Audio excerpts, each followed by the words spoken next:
It's Friday night in Mineral Ridge. The lights are on, the stands are packed, and the tradition of high school football is alive and well. Welcome to the Mineral Ridge Tire and Automotive Rams Game of the Week, brought to you by Just Football with Matt Emch. Get ready for hard hits, big plays, and all the pageantry that only Friday night football can deliver.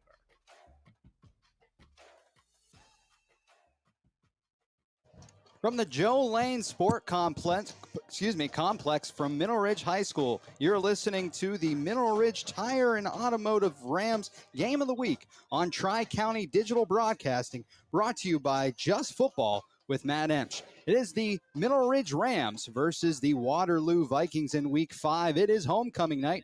We just saw the crowning of homecoming on field here in our pregame. I'm joined alongside Matt Emch. Matt, last week, the Mineral Ridge Rams had an incredible game against Jackson Milton. They really did. They played extremely well. You know, there had been some things already at the beginning of a short season. They had a loss that, showed some up and downs with the team. But, man, they capped off such an incredible first interconference play win against one of their, big rivals in the Blue Jays, and they dominated offense, defense, special teams. It was just a Rams night. The Blue Jays had absolutely no answers for the Rams on either side of the ball, and hopefully they can do the same thing tonight. It's just incredible that game, the way it goes. Normally when you're playing rivals that are so well known to each other that you don't get a lot of shutouts against those types of teams, but to score 27 unanswered points, some of the stats from that game, Bingham with 2 of 4, about 19 yards of total passing. That's not really the game that they were after. They had 3 carries, however, with 11 yards and a touchdown for Bingham. Holbrook, however, 7 carries, 150 yards and 2 touchdowns. So that gives you some of the other knowledge there. Schaefer, 5 carries, 59 yards. He had both the catches from Bingham, or in terms of the passes from Bingham. And then Rackage, we mentioned in last week's game, with north of 15 tackles. It was an incredible outing. Really is going to be something they can look back on as a highlight of, we need to do more of this to allow us to have a successful season. And that's something that was available, and that brought them to a record of 3-1. And they are 1-0 right now in the coveted conference. Yeah, Derek Rackich and Preston Holbrook were our 2 players of the game last week. Derek Rackich, I've watched him since 7th grade. My daughter was a cheerleader for the 7th and 8th grade teams, and he was something special. I noted to my family and to other people, man, watch that kid. He's going to be something special in the coming years. And he started getting, tons of play time as a freshman, starting since he was a freshman, I believe, if I remember correctly. And he just had a game last week that he's never had before. I actually spoke to him and personally told him he was a pick as a player of the game. And, I said to him, I think that's probably the best game you've ever played. He says, without a doubt. And he's very humble. He was very thankful.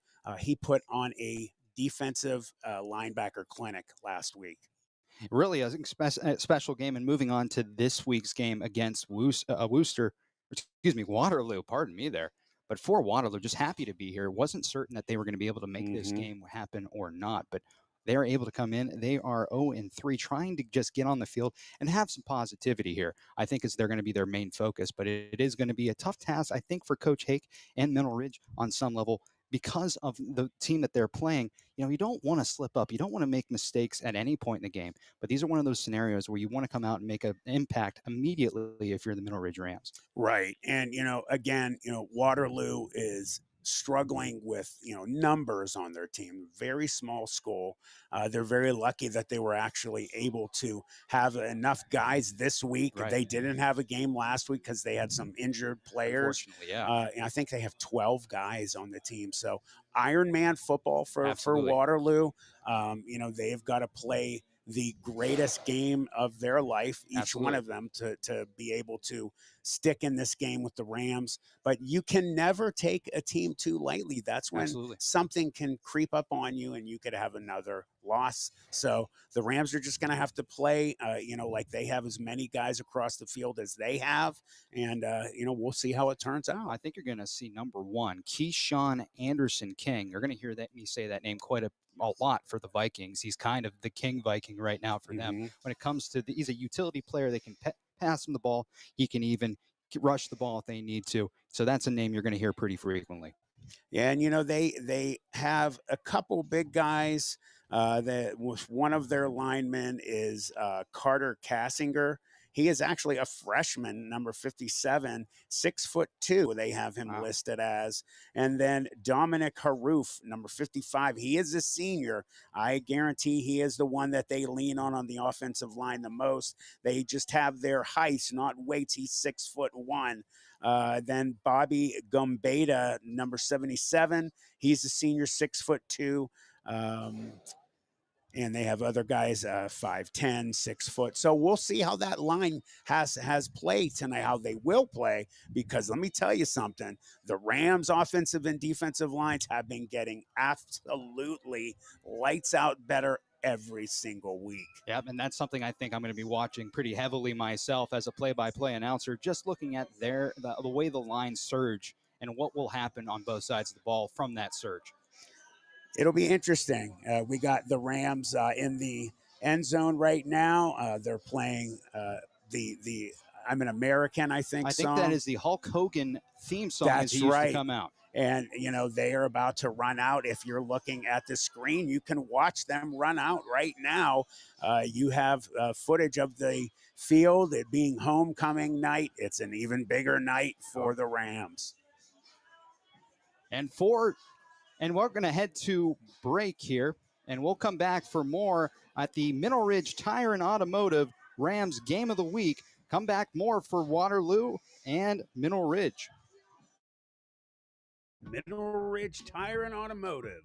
Their mission is simple: honest, reliable, and reputable service in a family-oriented environment where you'll always feel informed and confident about your repair and maintenance needs. From new tires and oil changes to batteries, fluid pumps, and more, they value long-lasting relationships with their customers, community, and suppliers. Call 330-349-0111 or stop in today. Mineral Ridge Tire and Automotive, keeping you and your family on the road. Dunlap & Son Plumbing is a local business that repairs water and drain lines, and they are also state certified to install backflow devices. If you need installation for faucets, toilets, and water heaters, Dunlap & Son Plumbing are the ones to call. They are fully bonded and insured, offer a full 24-hour emergency service, and able to give you free estimates for all your plumbing needs. Call Dunlap & Son Plumbing at 330-718-8650 or 330-406-8820. Back here at the Joe Lane Sports Complex as Mineral Ridge takes the field. We are just waiting on Waterloo to join us. And tough things whenever you're just sequencing, trying to get ready for this game, warm up properly. Waterloo was a little bit later out because of homecoming happening at the time. They were trying to get warmed up. They look to be coming out of the locker room here momentarily. I have not seen them, however. And we will hear the alma mater as well as the national anthem here in a short while. Usually I think both teams have to be out on the field for the national anthem. However, We'll see if that is the case here. They're about to start the alma mater. So we will turn the mics over to the band, and we will see you guys in a little bit.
Ladies and gentlemen, please rise to warm water and remain standing for the playing of our national anthem.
And we're back here in the press box, the Joe Lane Sports Complex for Mineral Ridge Rams versus Waterloo Vikings.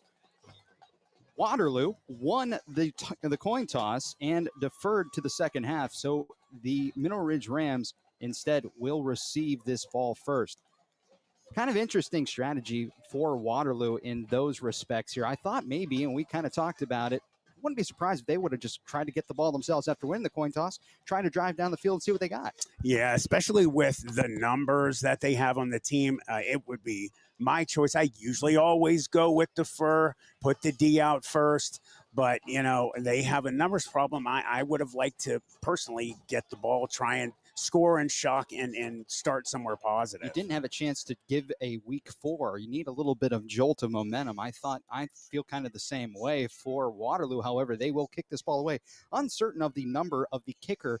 It doesn't show here on the roster. We'll try to get the number and the name of said person as soon as it is identified.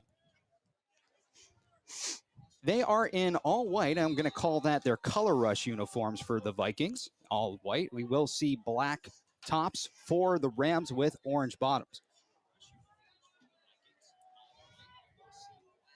And it looks to be that the kicker will be, looks like a lineman number there, that number 52, Hunter Mangus. Cool name. Yeah, this is definitely a good football name for sure. And he'll be the one to kick this ball away. And they fool me once again. It doesn't look to be said Hunter Mangus anymore. Number 30, Cody Bowles, that seems a little bit more reasonable, will be the kicker. To field this is going to be 3 players in the back for the Rams, trying to see some of the numbers as well. But we will see the Rams offense come out on the field to start our game. Last week they left that game hot and on fire. It'll be interesting to see. Do they kick to Silac is the real question there. Right. And the approach and the kick is away. It's a low line kick, right, and caught right at the 50-yard line and brought down. I don't know if that was intentional or not, but it is going to be so. Rams. Nice catch there, right about the 47-yard line of the Rams, and that's where they will take over 1st and 10. Yeah, it looked like, because of the little thing that they were doing there before they kicked, and they gave a little fakery and moved the kicker around. And I should have said what I was thinking. I was, wondering if maybe they were going to try and get the ball real quick and kick it short. And nevertheless, a great job on the special teams of the Rams. It's going to be a shotgun formation for Bingham with 2 wide receivers lined out each side. Surveying the defense, it looks to be 4 down linemen for Waterloo. It's going to be handed off. And up to the 40, all the way past and making a couple of moves. That looks to be, from this vantage point, trying to get the number. That looks to be Schaefer, if I'm not mistaken. Number 9. Was that 9, Phoenix Walker? That's Phoenix Walker, I think. But an incredible first down run for the Rams. Yeah, the offensive line, as I said before in pregame, has just been getting better and better week in and week out. So that's not a surprise to me. And Phoenix with a nice run there. Same thing, shotgun formation, trips right. He's going to be a bubble pass out to the right. Unable to handle that. It falls incomplete. Brings up a 2nd and 10. Pass was intended. The sun is blockading me here. It always is a problem for us, for sure. It might be number 5 from here. I can't, we'll have to confirm that, but it does fall incomplete. Just trying to get it out there too fast. Wasn't able to handle that fastball. Yeah, and if it was 5, it would be Jackson Geddes, who is one of their receivers. And 2nd and 10. It is his shotgun formation. 2 wide receivers each side for Bingham. Bingham hands the ball off again to Phoenix. Looking for some running room. He's going to be tackled by a host of Waterloo Vikings. Yeah, leading the way was number 24, and that would be Brady Hakes, the senior. And Hakes there with a good stop there. It's a gain of about a yard. It does bring up a very tough 3rd down for the Rams.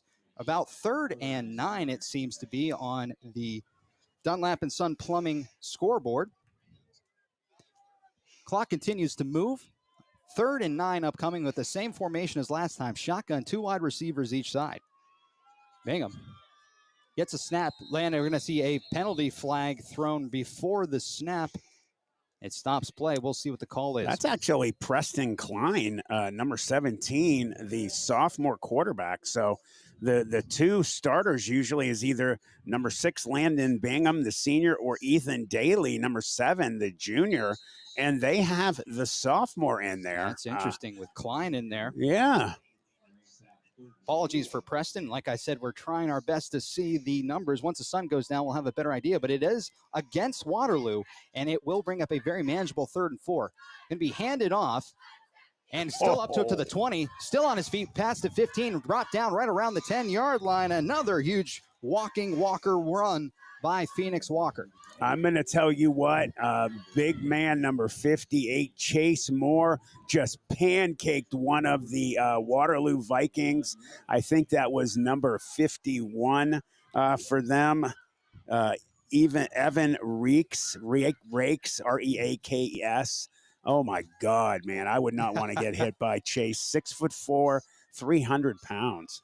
Klein once again throwing a screen pass over the 10-yard and going into the end zone. It's a touchdown for the Rams from about 9 yards out. Number 12, Owen Silak, and that won't be the last time I think we talk about Silak today. No, and that just looked very easy getting those last few plays in that series. They just ran right down the field on the Vikings. Owen Silak has been getting huge play time since his freshman year, starting last year, and this being his junior year, he has been having a banner year. So good job on that 6. Extra point upcoming, and it will be stopped short. A penalty against, it looks to be Waterloo here, just jumped right before the snap. And great play design there. That pass, as soon as the pass was made over to Silak, he had blockers pretty much down the field, and he waltzed his way to the pylon, getting into the end zone. Now we will get the extra point here in a second. On to kick is Gutierrez. Snap is down, the kick is up, and the kick is good, making this game 7-0 on the Dunlap and Son Plumbing scoreboard, and off to an early start. Mineral Ridge is up with the lead. And we will take a break. We'll be right back here for the Mineral Ridge Tire and Automotive Rams Game of the Week. With over 30 years of experience, Madurix Butcher Block in Mineral Ridge is a quality-driven company focused on great personal service. Our fresh meats are of the finest cut. We make a variety of burgers, sausages, and a full line of deli meats. Using our own smokehouse, we prepare different types of jerky, snack sticks, kibasi, bacon, hot dogs, and bone-in hams. When your tummy needs some relief, call 652-BEEF. That's 330-652-2333. Rams feature twirler Amira, you're literally on fire and we love it. Go show them how it's done. Buzzman, from a little Ram to one of the senior leaders. Have fun, hit hard, and run fast, number 44. Very proud of you. Love Mimi and Dad. This one's for Derek Rakich. Beyond proud parents, big season, play lights out, have fun, go Rams. Back here at Mineral Ridge High School for the Mineral Ridge Tire and Automotive Rams Game of the Week. The kick by Gutierrez for the kickoff is a decent kick over around the 5-yard line. It'll head into the end zone. It's a touchback, and the Vikings will take over at the 20-yard line after that touchback. Great kick, getting that in the end zone, not letting anybody get any yards on the return. Again, Waterloo in a situation where they just had enough players to field a team this week.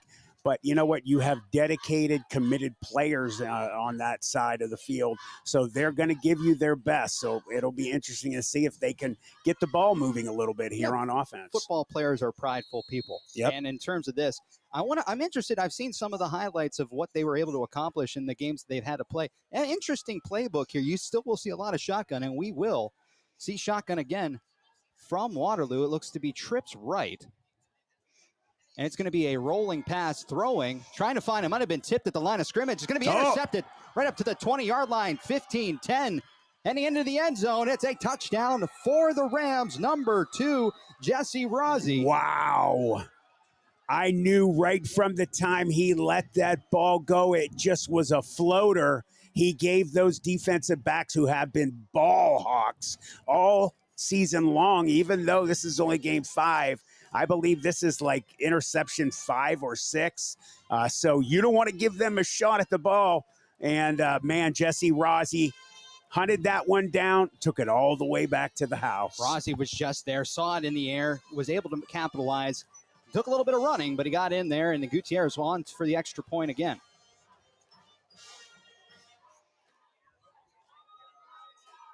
And waiting for the snap here. Snap is down, the kick is up, and the kick is good, making the game 14-0 Mineral Ridge Rams on the Dunlap and Son Plumbing scoreboard. And we'll stick right here, I believe, and we're going to head to break here. We'll be right back for more on the Mineral Ridge Tire and Automotive Rams Game of the Week.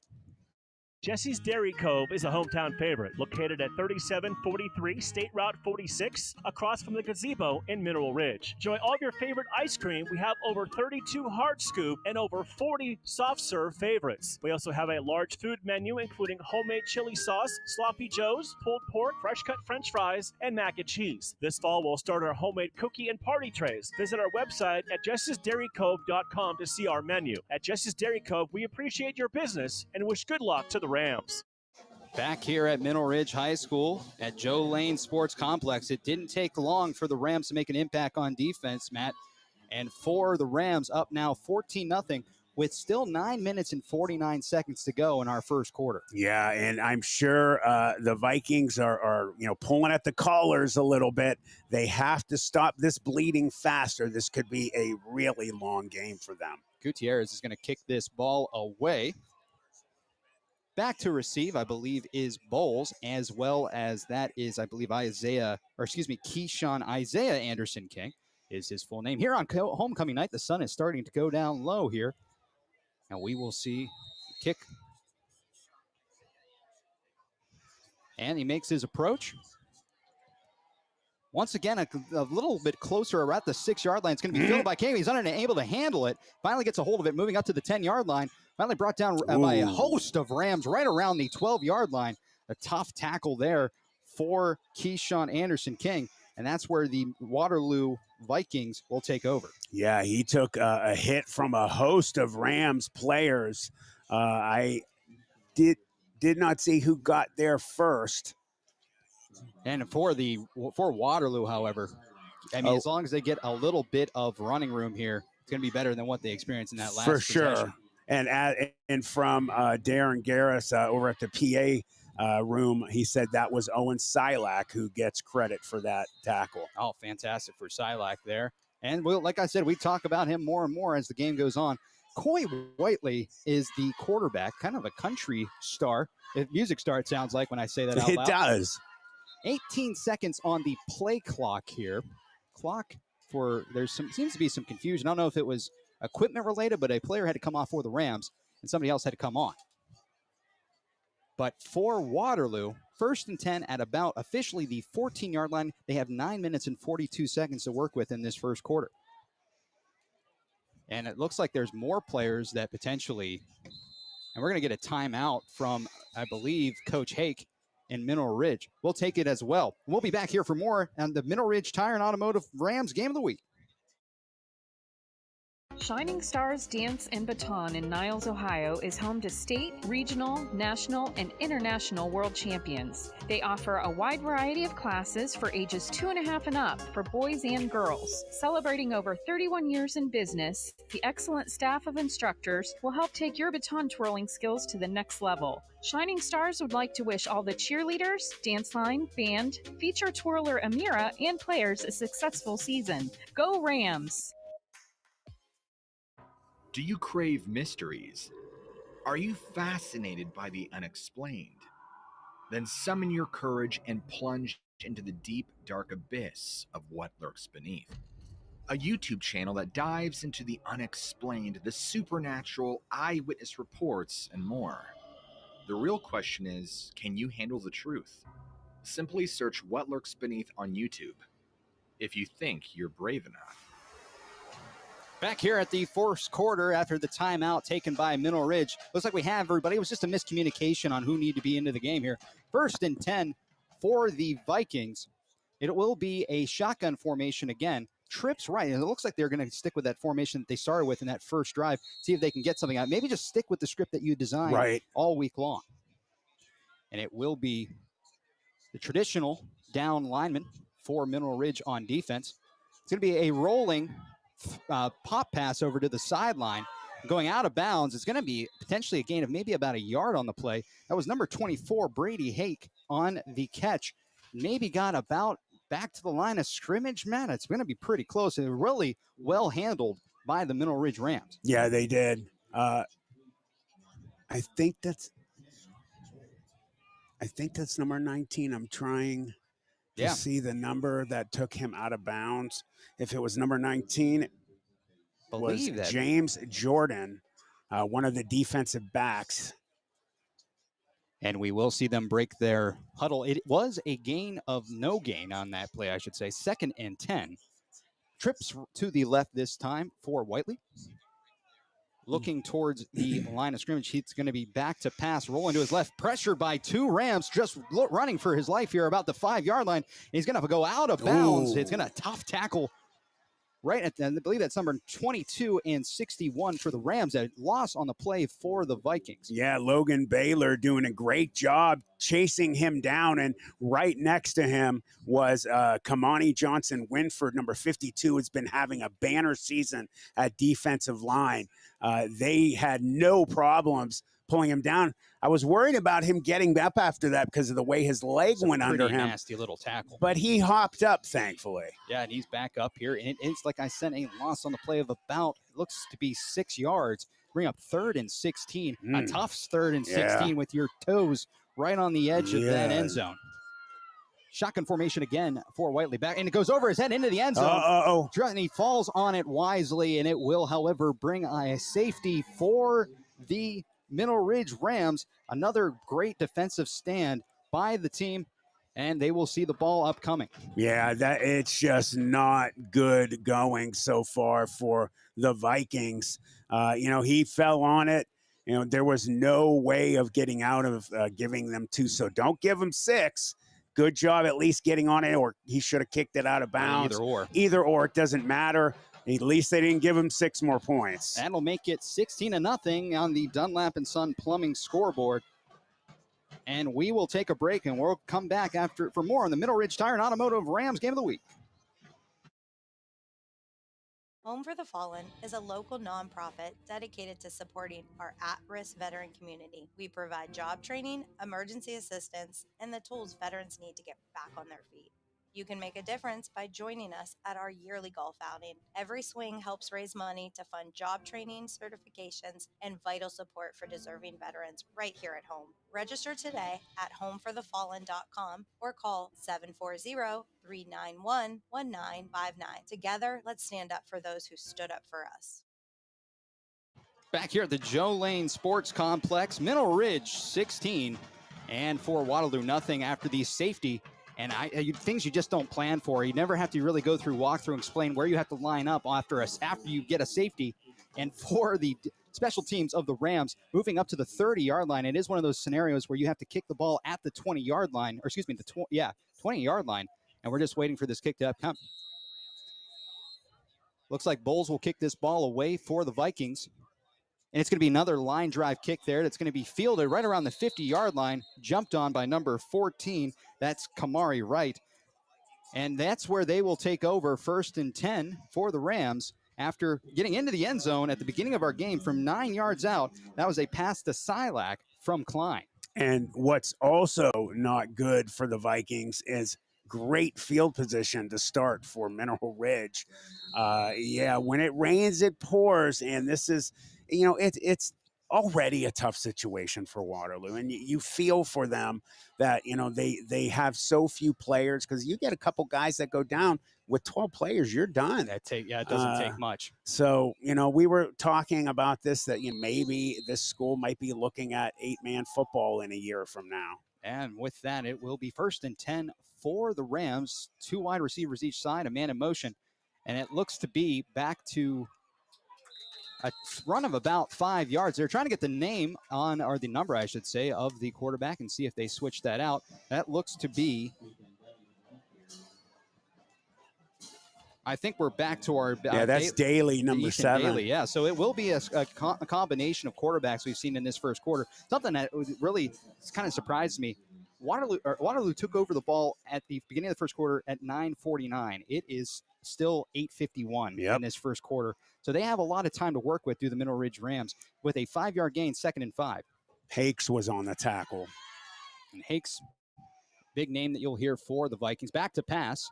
Looking way downfield, looking for an open receiver. It's going to be a penalty thrown. His pass was intended over to Caden Schaefer. It wasn't able to get there, but Ethan had a little bit of spin on that ball. It might not have gotten to him. However, it was a potential penalty that could be a pass interference against Waterloo. Yeah, it's definitely interference. He had hold of his shoulder pad the whole way down, doing everything he could to not let him score. And that's what they're told to do. If you're going to get beaten, it's going to be a score. At least hold him. Maybe we can hold him after the penalty. Don't give up a big play in such a way. And yeah, it does bring a ball up to the 30-yard line. So a big chunky yardage, 1st and 10 for Mineral Ridge. And Ethan Daly is so dangerous at quarterback, especially running the ball. So this is not the guy you want to see handling that right now. And for Daly in shotgun formation, 2 wide receivers each side, a man to his right.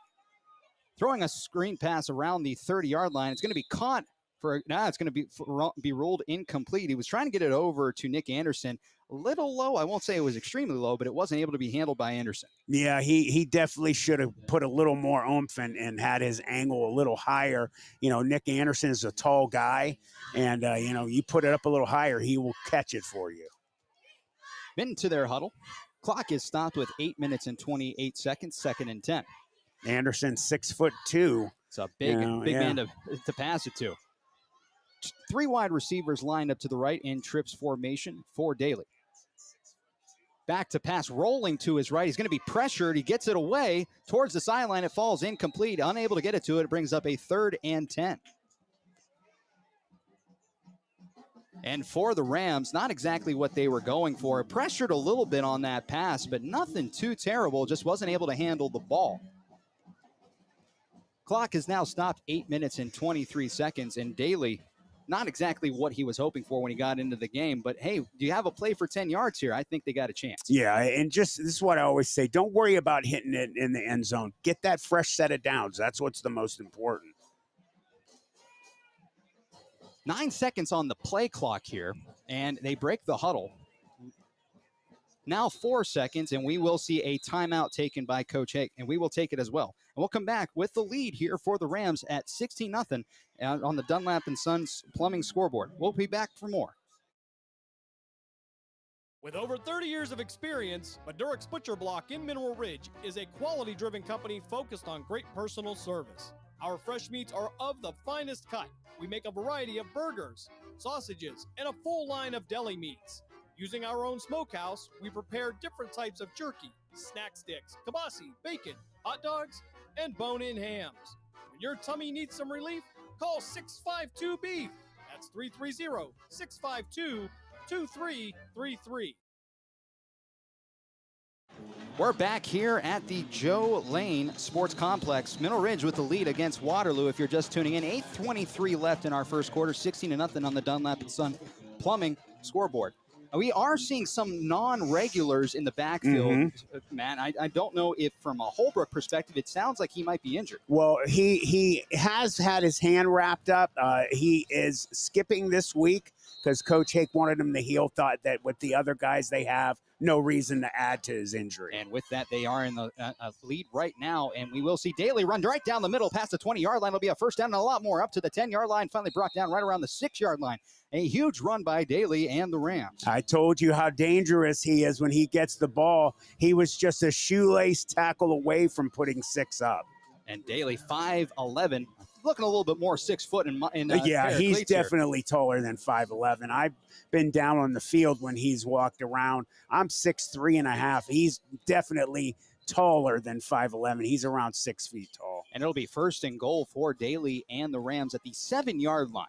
And I believe, again, number 24, Brady Hakes, is the guy who tackled. And it looks like they're just going to kick this ball. What? It's first down. And the snap is down, the kick is up, and then we see Wait a minute. penalty. What is going on here? Unless they just want to practice on the kick.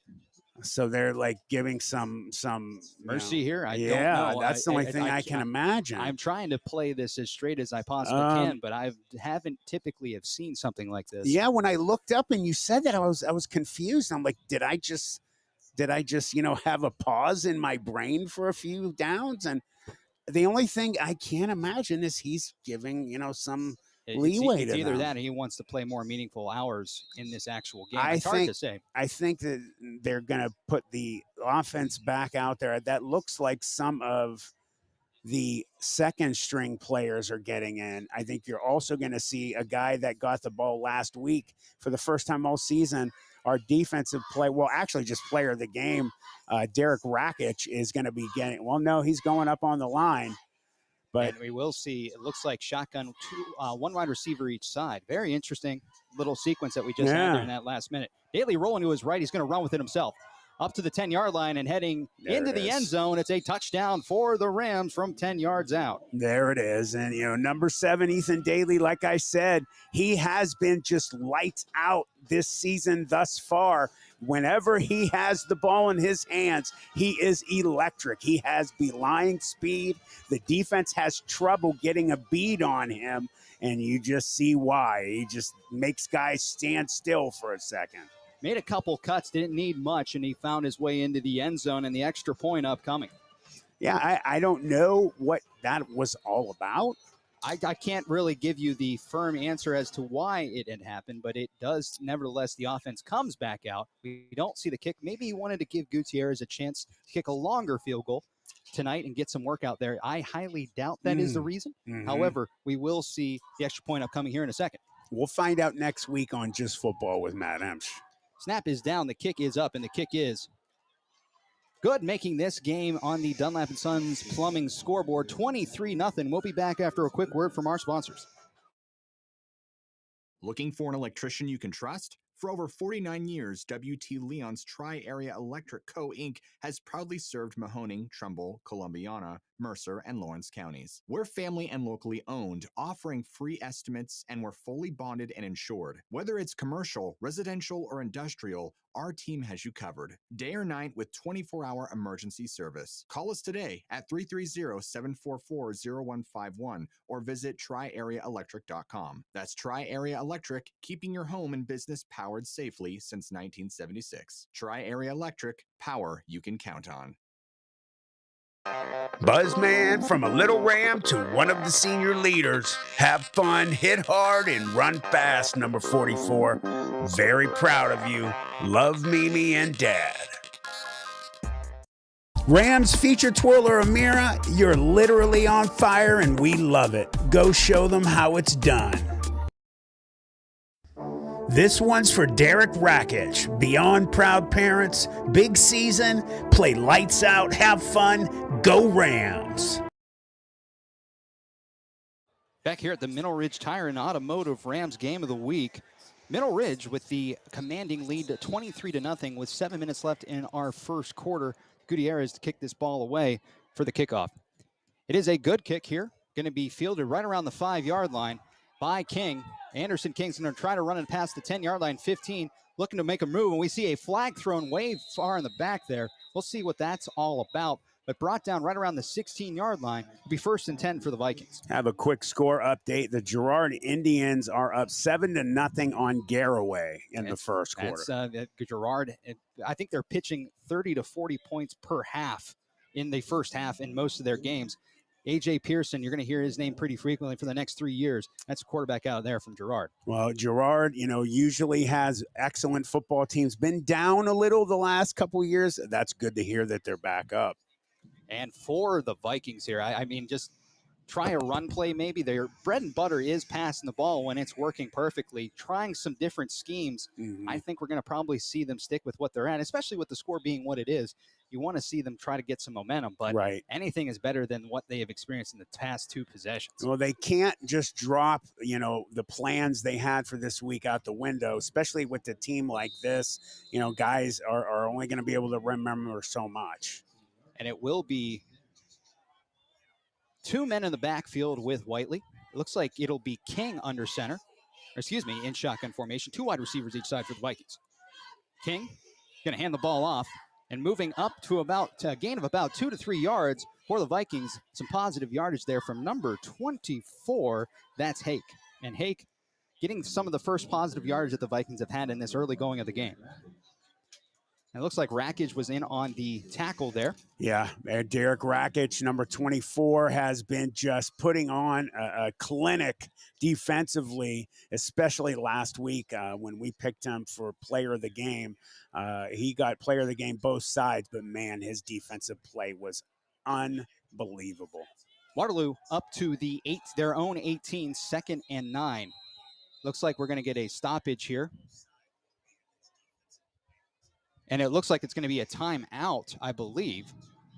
Sideline warning will be the official. Now see the flag. On the opposite side of the field on Mineral Ridge, it will be a sideline warning. Yeah, Coach Hake likes to get out in the field a little bit. I understand. I've been an enthusiastic coach before, but every once in a while you got to watch it here. That's the third this year. Going to be a motion for Anderson King, and he hands it out back off to Hake. Hake takes a hit, but he's able to stay on his feet here, back up to the 25-yard line. Finally brought down right around the 30-yard line, a first down for the Vikings. A big collision there, right around the original line of scrimmage. Yeah, like defensively, Brady's been making most of the tackles. He had a great run there. The offensive line on the right side opening up a great hole in the B gap, and Hake hit that hole, knocked over, he took a good hit and kept rolling, and then used a stiff arm to put another ram down. First positive play for this offense. Couldn't get the number on the initial hit from the Rams. It was either, I believe, Rozzi or it might have been Dunlap on the initial hit. However, 1st and 10 for Waterloo at about the 30-yard line. 5 minutes and 30 seconds to work with. Man in motion for Anderson King under center. In shotgun formation, Anderson King will hand off the ball again. Looking for some running room. It's going to be brought down right around the 38-yard line. A good run there on 1st and 10 for the Vikings. He is definitely giving them some energy right now.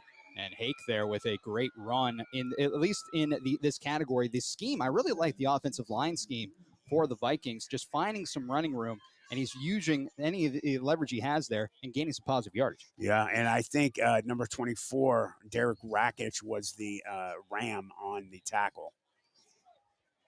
2nd and 3, shotgun formation. 2 wide receivers lined up to the right for Anderson King. He gets the snap, fakes the handoff. He's going to keep it himself. He's looking for some running room around the left side of the sideline. It's going to be met and brought out of bounds. Positive yardage on there. Brings up, however, 3rd down at about 2. I think Owen Silak. Oh, I'm sorry. That was number 3, Thomas Kanowski, who got there first.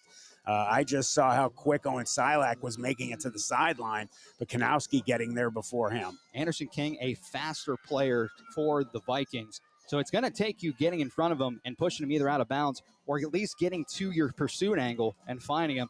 But it does bring up a manageable, for Waterloo at least, 3rd and 2, the way that they've been running the ball thus far. Yeah, definitely good for them that they're moving the ball. Looks like they're brought in a player last minute here.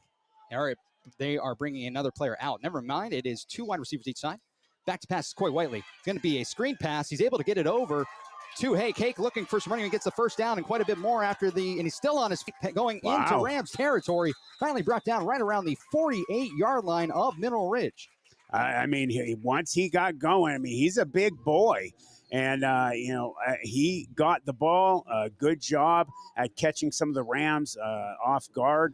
And he had maybe 3 or 4 hits before he got put down. Owen Silak got there first, and I didn't catch the number who helped get him down last. Let's talk about yards after carry. That is a textbook version of it. And it will be 1st and 10 for either Whiteley or Anderson King at shotgun. They've been alternating, and it does look to be Anderson King back at quarterback with 2 wide receivers each side, shotgun formation. Really trying to spread out, not going too much down the middle in this early going. We've seen him bounce it out, and it's going to be a pressure. Yeah. Gets the ball, hands it off to Hake with no running room. It's going to be a loss in the play right around the 44 of Waterloo. Kind of just one of those things. The entire defense got off their block quickly. Yeah, and that was a great play by, I believe that was 51, Justin Sedetic, who got there first. Great job. A nice job just getting off their blocks. Almost, they could have almost taken the handoff there the way that was going. Oh, yeah, they read it perfectly. Hake, however, able to maintain possession. Loss on the play. 2nd and 17, ball officially at the 44 of Waterloo. 3 minutes and 9 seconds on the first quarter. Play clock is now down to 8. Sending man in motion. Whiteley goes over Whiteley's head. It's bouncing around the 20-yard line. He jumps on it. And it will be a costly loss on the play for the Vikings at the 20-yard line. And it does bring up an incredibly difficult 3rd down for Waterloo. I'll tell you what, Christian Dunlap saw that, and he almost got down there fast enough to get on the ball himself.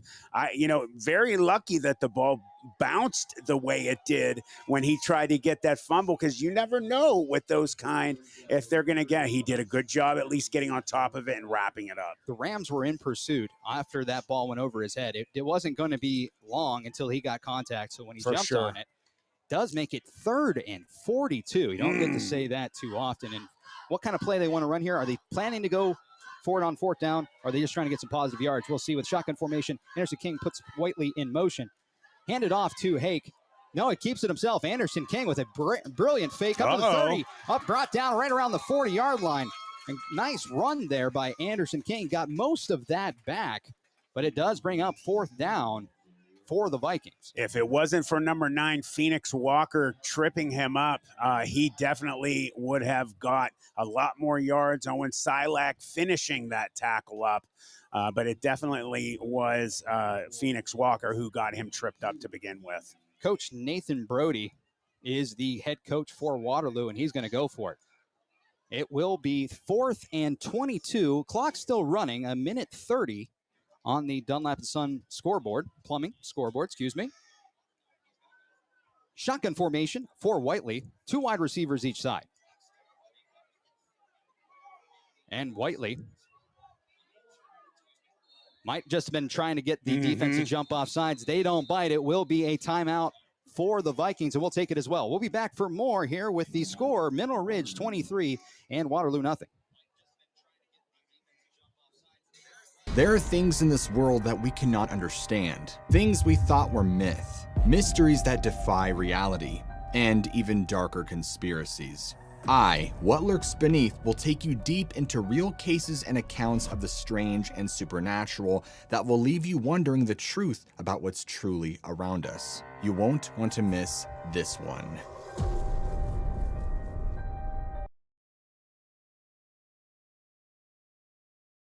Buzzman, from a little ram to one of the senior leaders. Have fun, hit hard, and run fast, number 44. Very proud of you. Love Mimi and Dad.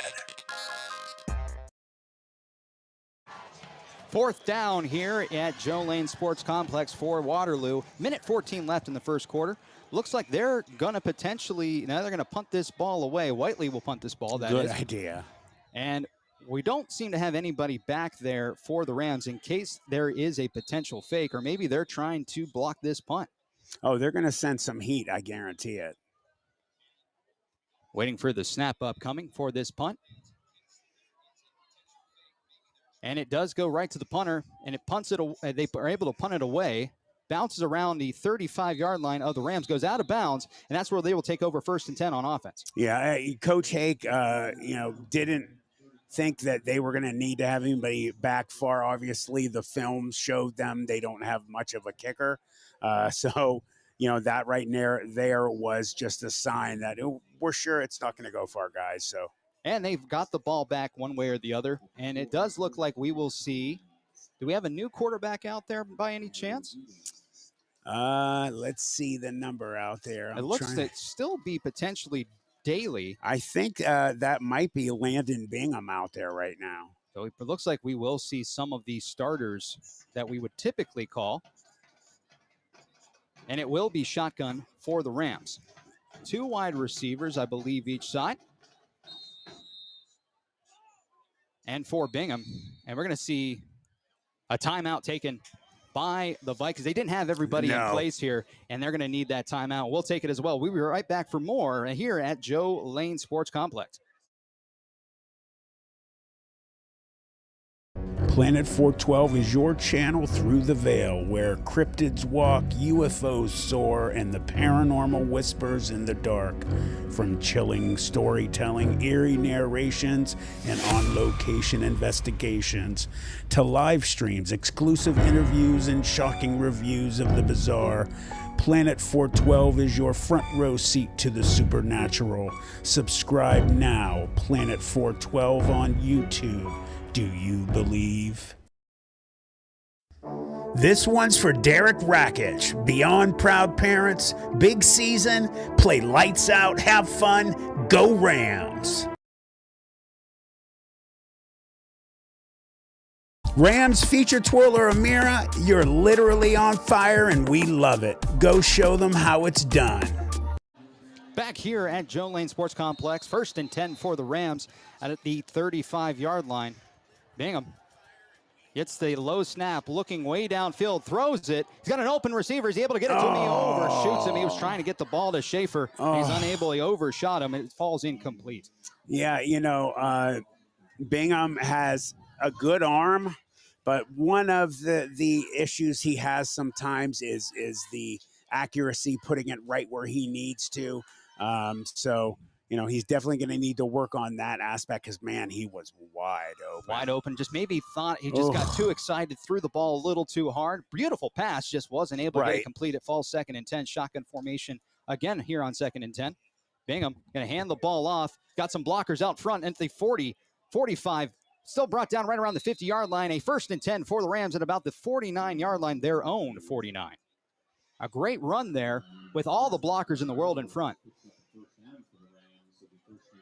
And it looks to be number 22, I believe, was on the... That's Blake Basista. And Basista just had all the running room he could possibly need.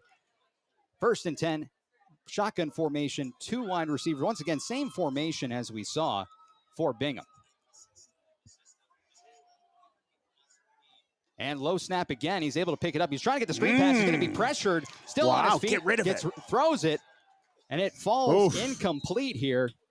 He was hit as he was throwing it. It will be officially incomplete.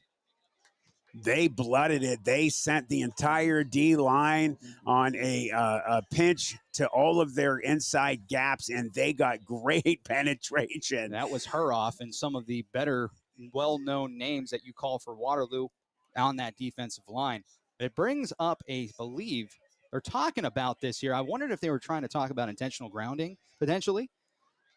They're still talking about it here. He's lucky he did get it. And it will be an intentional grounding called on the field. I was worried about that. It did not go to the original line of scrimmage. It was thrown out of bounds. And with that, it does make it a very costly penalty and brings the ball back to the 30-yard line of Mineral Ridge. Great job by the defensive line for the Vikings. They've been getting some positive plays, and, they're trying to be as competitive as possible. 2 wide receivers each side for Bingham. Bingham gets the low snap again, looking towards the sideline. It's a screen pass up to the 30, 35, 40, look at him, 45, 50, and finally brought out of bounds. It'll be close to not only to get the original yardage back there, but number 15 on the catch. That is Nick Anderson. And Anderson gets them almost to first down territory. I want to see where they officially mark it. It's going to be just short about 2 yards. Have a couple score updates. Girard now up 21-0 on Garraway, and the Phantoms up 1-0 after one against the Tri-City Storm regular season opener in Cranberry. Matt Lipcsak from my partner here, and he's calling that matchup right now. So both teams, very good games to start off for both of them. Same formation, 3rd down and 2.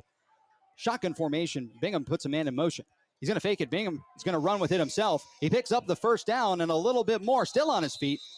Finally brought down right around the 39-yard line. 1st and 10 for the Rams. Yeah, Landon Bingham, the senior, he's a big boy. He definitely looks the part in the uniform. He is 6 foot. I'm sorry. I believe it's 6'3". 6'3", 220 pounds. And that will be the final play of that first quarter. And we'll take it as well. We'll be back for more for the start of the second quarter with 23-0 Rams on the Dunlap & Sons scoreboard. We'll be back for more. Looking for an electrician you can trust? For over 49 years, W.T. Leone's Tri-Area Electric Company, Inc. has proudly served Mahoning, Trumbull, Columbiana, Mercer, and Lawrence counties. We're family and locally owned, offering free estimates, and we're fully bonded and insured. Whether it's commercial, residential, or industrial, our team has got you covered day or night with 24-hour emergency service. Call us today at 330-744-0151 or visit triareaelectric.com. That's Tri-Area Electric, keeping your home and business powered safely since 1976. Rams feature twirler Amira, you're literally on fire and we love it. Go show them how it's done. This one's for Derek Rakich. Beyond proud parents, big season, play lights out, have fun, go Rams.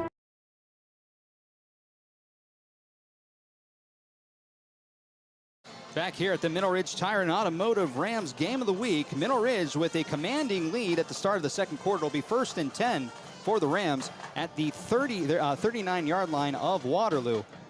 23-0 on the Dunlap & Sons Plumbing scoreboard. Anthony Malone along with Matt Emch. It's been all Rams so far. Back to pass, and we're going to see it stopped there. A penalty on looks to be the offense. You know, you don't have all of the regular guys here. It will be a false start on the Rams. Maybe that is playing a little bit of the role here. You have a commanding lead. You don't want to get complacent. I'm sure Andy Hake is probably having a really tough time on that sideline, just trying to get the guys focused in. Well, you know what? That is the starting O-line, though. Yeah. That's just not a heads-up play. It does be it now brings it 1st and 15. We'll see if they are able to get some positive yardage here. Look towards the sideline and going to change the play up a bit. One wide receiver each side. Bingham looks to have his play. He's going to hand the ball off, moving towards the left side of the field, up to the 40. Finally brought down around the 35. We're going to see a flag thrown in from the secondary around the 20-yard line. And it looks to be a fumble on the play. Yeah, it is. Waterloo will take over with the ball at the 35-yard line. That was Chandler Bussey who got the handoff. He must have fumbled. I thought the flag was being called. It was, they were trying to reach for the orange marker instead. That will be waved off. And Waterloo now with the ball at the 35-yard line of Waterloo. They've definitely had a handful of very positive plays over, the last few series. Maybe they can get a drive together and put some points on the board, because they're going to have to do it if they have any hope of sticking in this game with the Rams. Yeah, Rams have been moving the ball when they've had success in very big chunk yardage, 10-plus yards. So they need to get some points on the board here with shotgun formation, 2 wide receivers each side. I believe that's Whiteley. Whiteley tries to go for a forward pass, a little shuffle pass. It falls technically incomplete there. It could have been disastrous if it was a handoff. Luckily, it was a forward pass, falls incomplete. And for Whiteley, just came in too hot with that little toss there. It was right in front of him. It just was too much. Yeah, just a lot of little things causing issues for the Vikings. And you would expect that, with this few guys on the team. Looks like they have their play here for 2nd and 10. Clock is stopped with 11:48 in our second quarter. They break the huddle.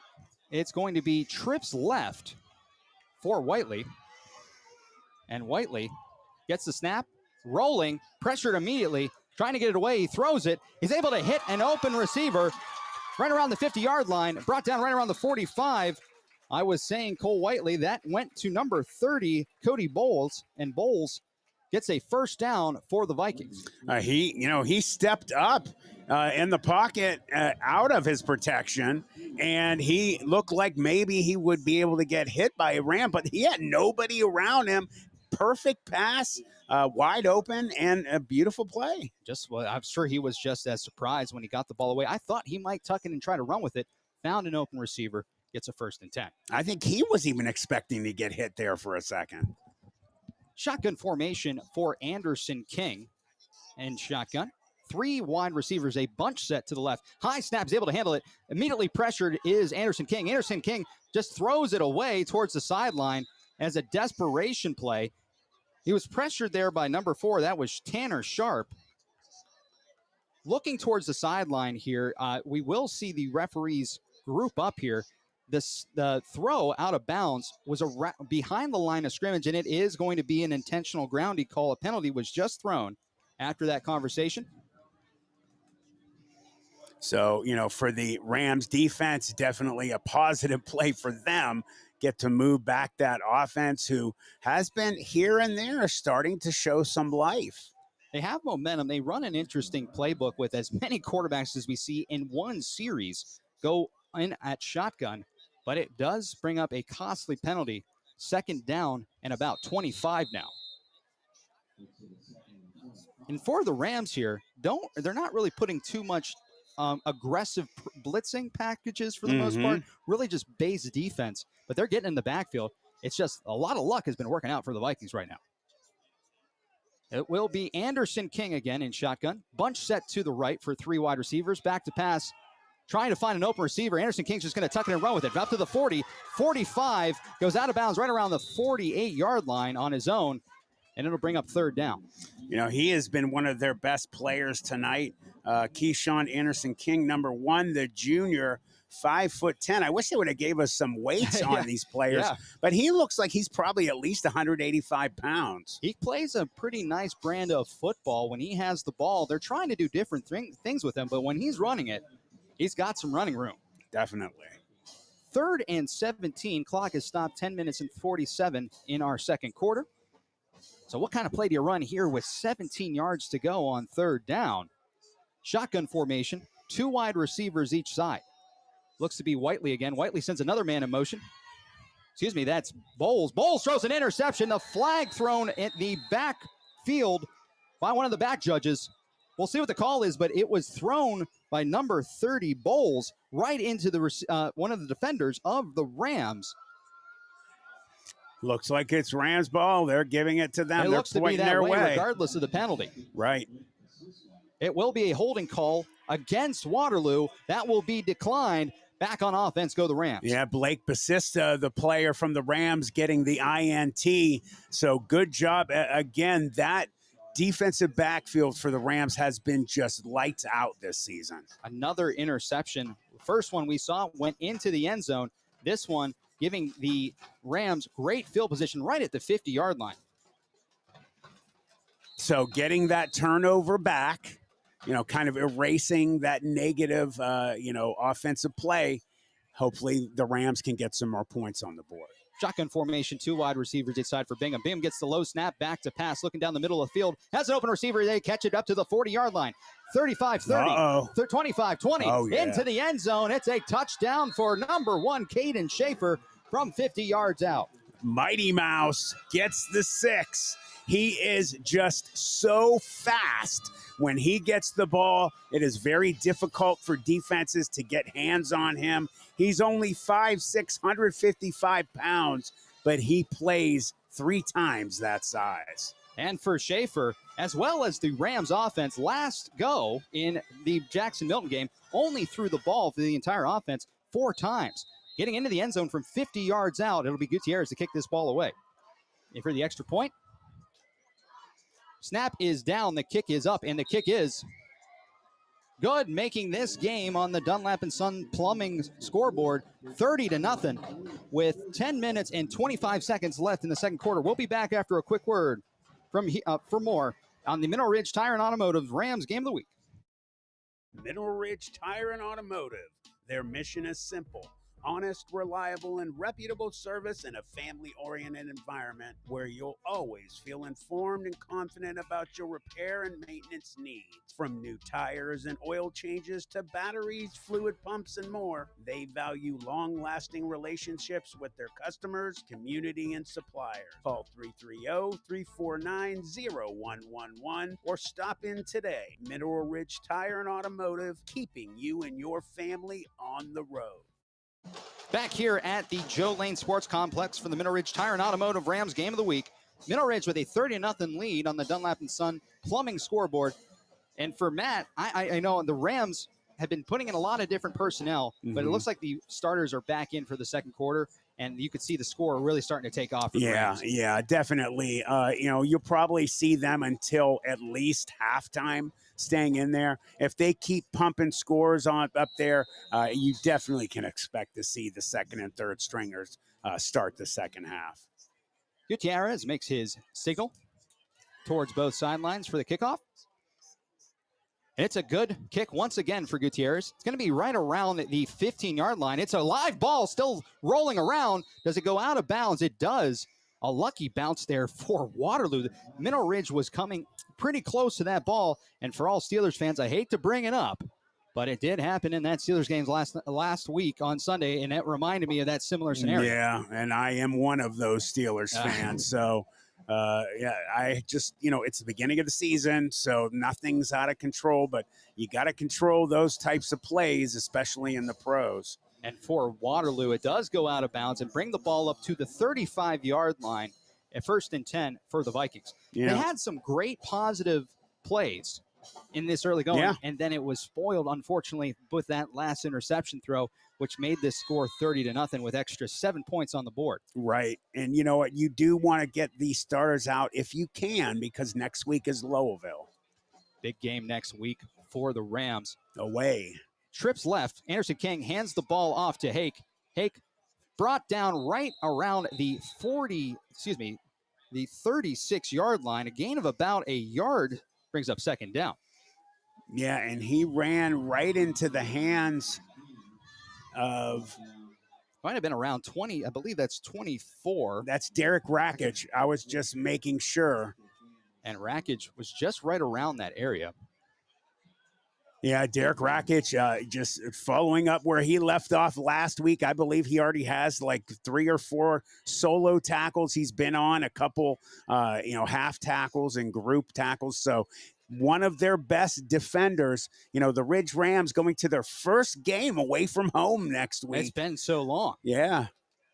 Over the head of Anderson King on the snap there in shotgun. He's just going to fall down on the ground right around the 21-yard line. Just wasn't able to get the snap off. A huge loss in the play on 2nd down. Second time that's happened, man. They need to work on that long snap. That and it's not like he's snapping it to a kicker. Yeah.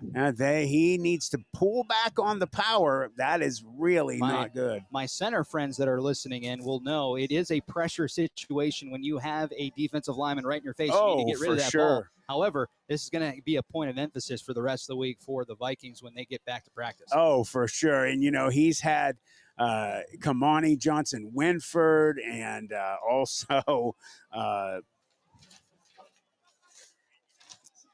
and it will be a shotgun formation handed off by Anderson King to Hake. Hake's got some running room around the left side. Going to be brought down and flag thrown right in the backfield there. He brought down right at the 30-yard line. Almost a gain of about 10 yards. We'll see what the flag is, though.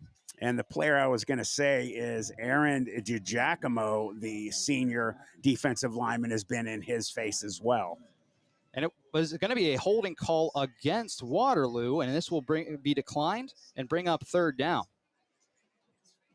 And sorry. Yeah, I was just going to say, for 3rd down here, they were trying to get some wiggle room, get some of that yardage back. It's still a very tough fourth down coming on the 30-yard line. We're going to hear some whistles here from the side judge. And he's just trying to get this right here. Yeah, okay. They finally declined it. They didn't mark off the yardage on the 1st down and the yardage markers, and we're good. It will be a punting situation for the Vikings.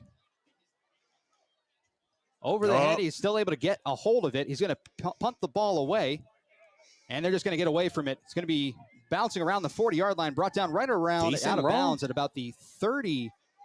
I want to see where they mark it here, 35-yard line of Mineral Ridge, and that's where they will take over 1st and 10 after a nice return there by Waterloo. We'll take a quick break. We'll be back for more here.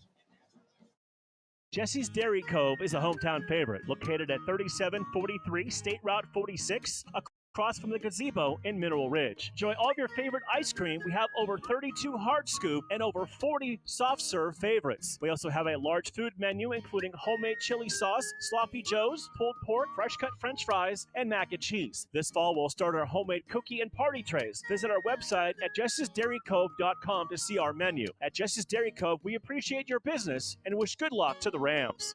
Back here for 1st and 10 for Mineral Ridge. They'll have 6 minutes and 45 seconds to work with. Clock is running. Puts a man in motion. And Bingham's just going to go right down the middle, up to the 40-yard line, up to the 50. Finally brought down right around the 45-yard line of Waterloo. It'll be a 1st 10 and 10 for the Rams. Yeah, he faked off to number 24, Derek Rakic, who got the ball last week and did a great job. He's like Mr. Everything for the Rams. And I talked to Coach Hake this week. He said, yeah, Derek is going to be getting the ball for sure. So watch out. And, they have kind of a hydra in that backfield with their running backs. I believe that was Ethan Daly actually on the run. Was it? Well, I believe it so. looked like his style of speed and run. They're both very tall, so we apologize up here in the press box for such things. Shotgun formation, 1st and 10 for Daly. Daly gives the handoff. Going to be moving towards the past line of scrimmage, gain of about 2 yards. That looks to be number 22, Basista, on the carry. Yeah, Blake's getting a number of runs today, with Preston Holbrook sitting the week out, not for anything other than we got you this week. We're just going to let you heal for the big interconference game with Louisville next week. And I think that was the smartest thing to do. They have a hydra, like I was saying. They have like a 6 or 7 headed running back monster in the backfield. Gain of about 3 yards, 2nd down. Takes the handoff, back to passes. Daly's going to toss it down the middle of the field. Has an open receiver, and it's caught right around the 25-yard line. 20, 15, still on his feet at the 10, 5, going into the end zone. It's a touchdown for the Rams. Didn't get the number. It was 80-something. 41 yards on the catch. We'll get it from the PA.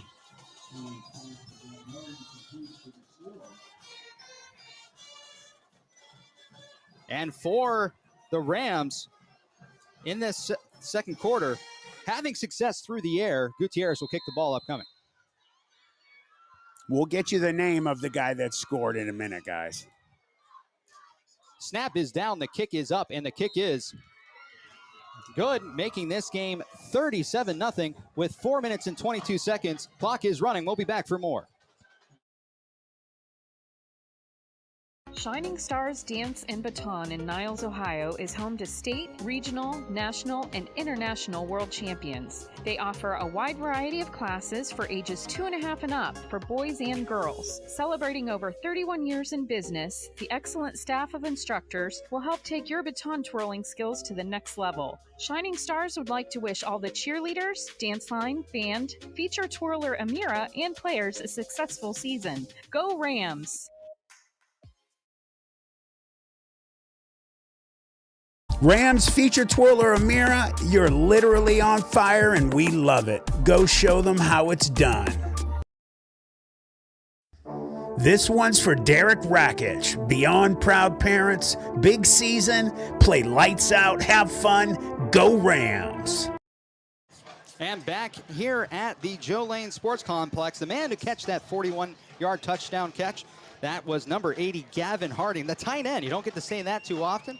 But for the Rams, with a running clock now in this second quarter, 3 minutes and 10 seconds, Gutierrez kicked this ball away.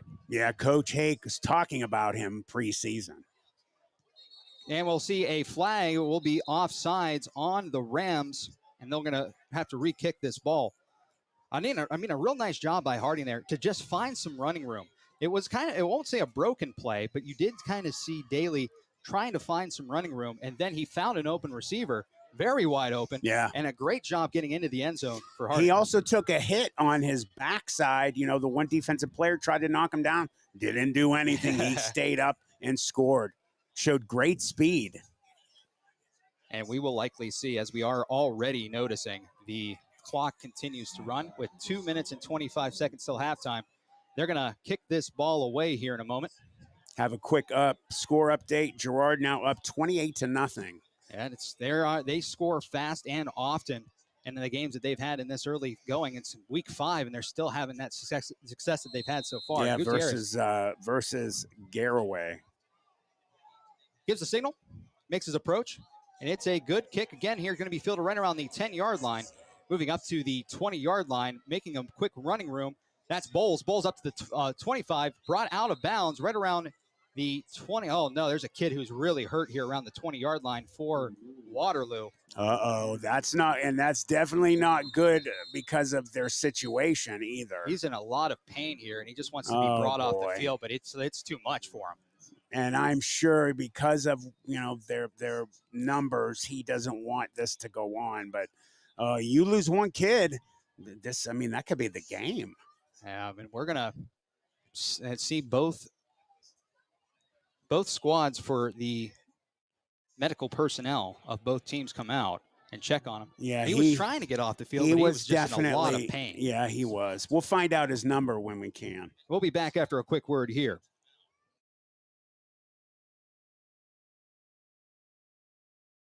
Dunlap and Son Plumbing is a local business that repairs water and drain lines, and they are also state certified to install backflow devices. If you need installation for faucets, toilets, and water heaters, Dunlap and Son Plumbing are the ones to call. They are fully bonded and insured, offer a full 24-hour emergency service, and able to give you free estimates for all your plumbing needs.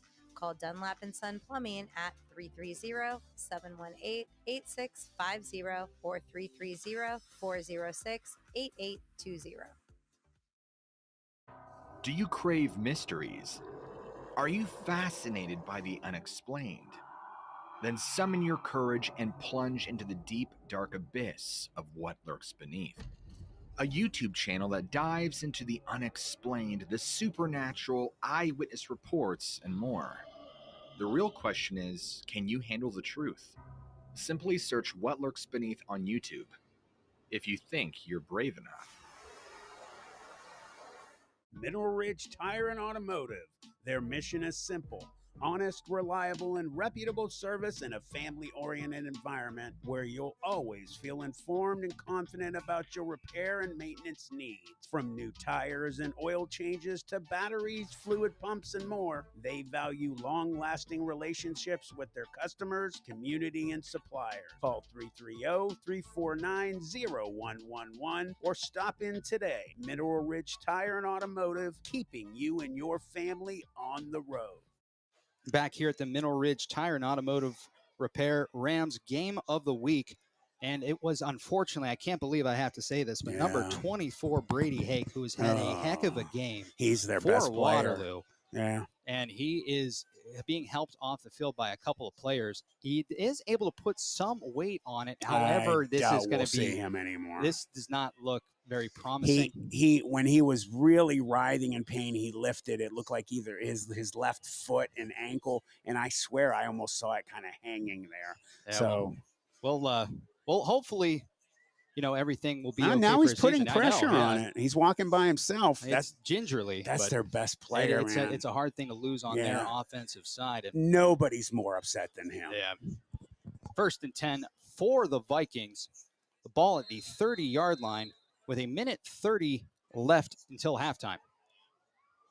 And for Waterloo, Anderson King in at shotgun. 2 wide receivers line up to the left. And now they're sending another man in motion.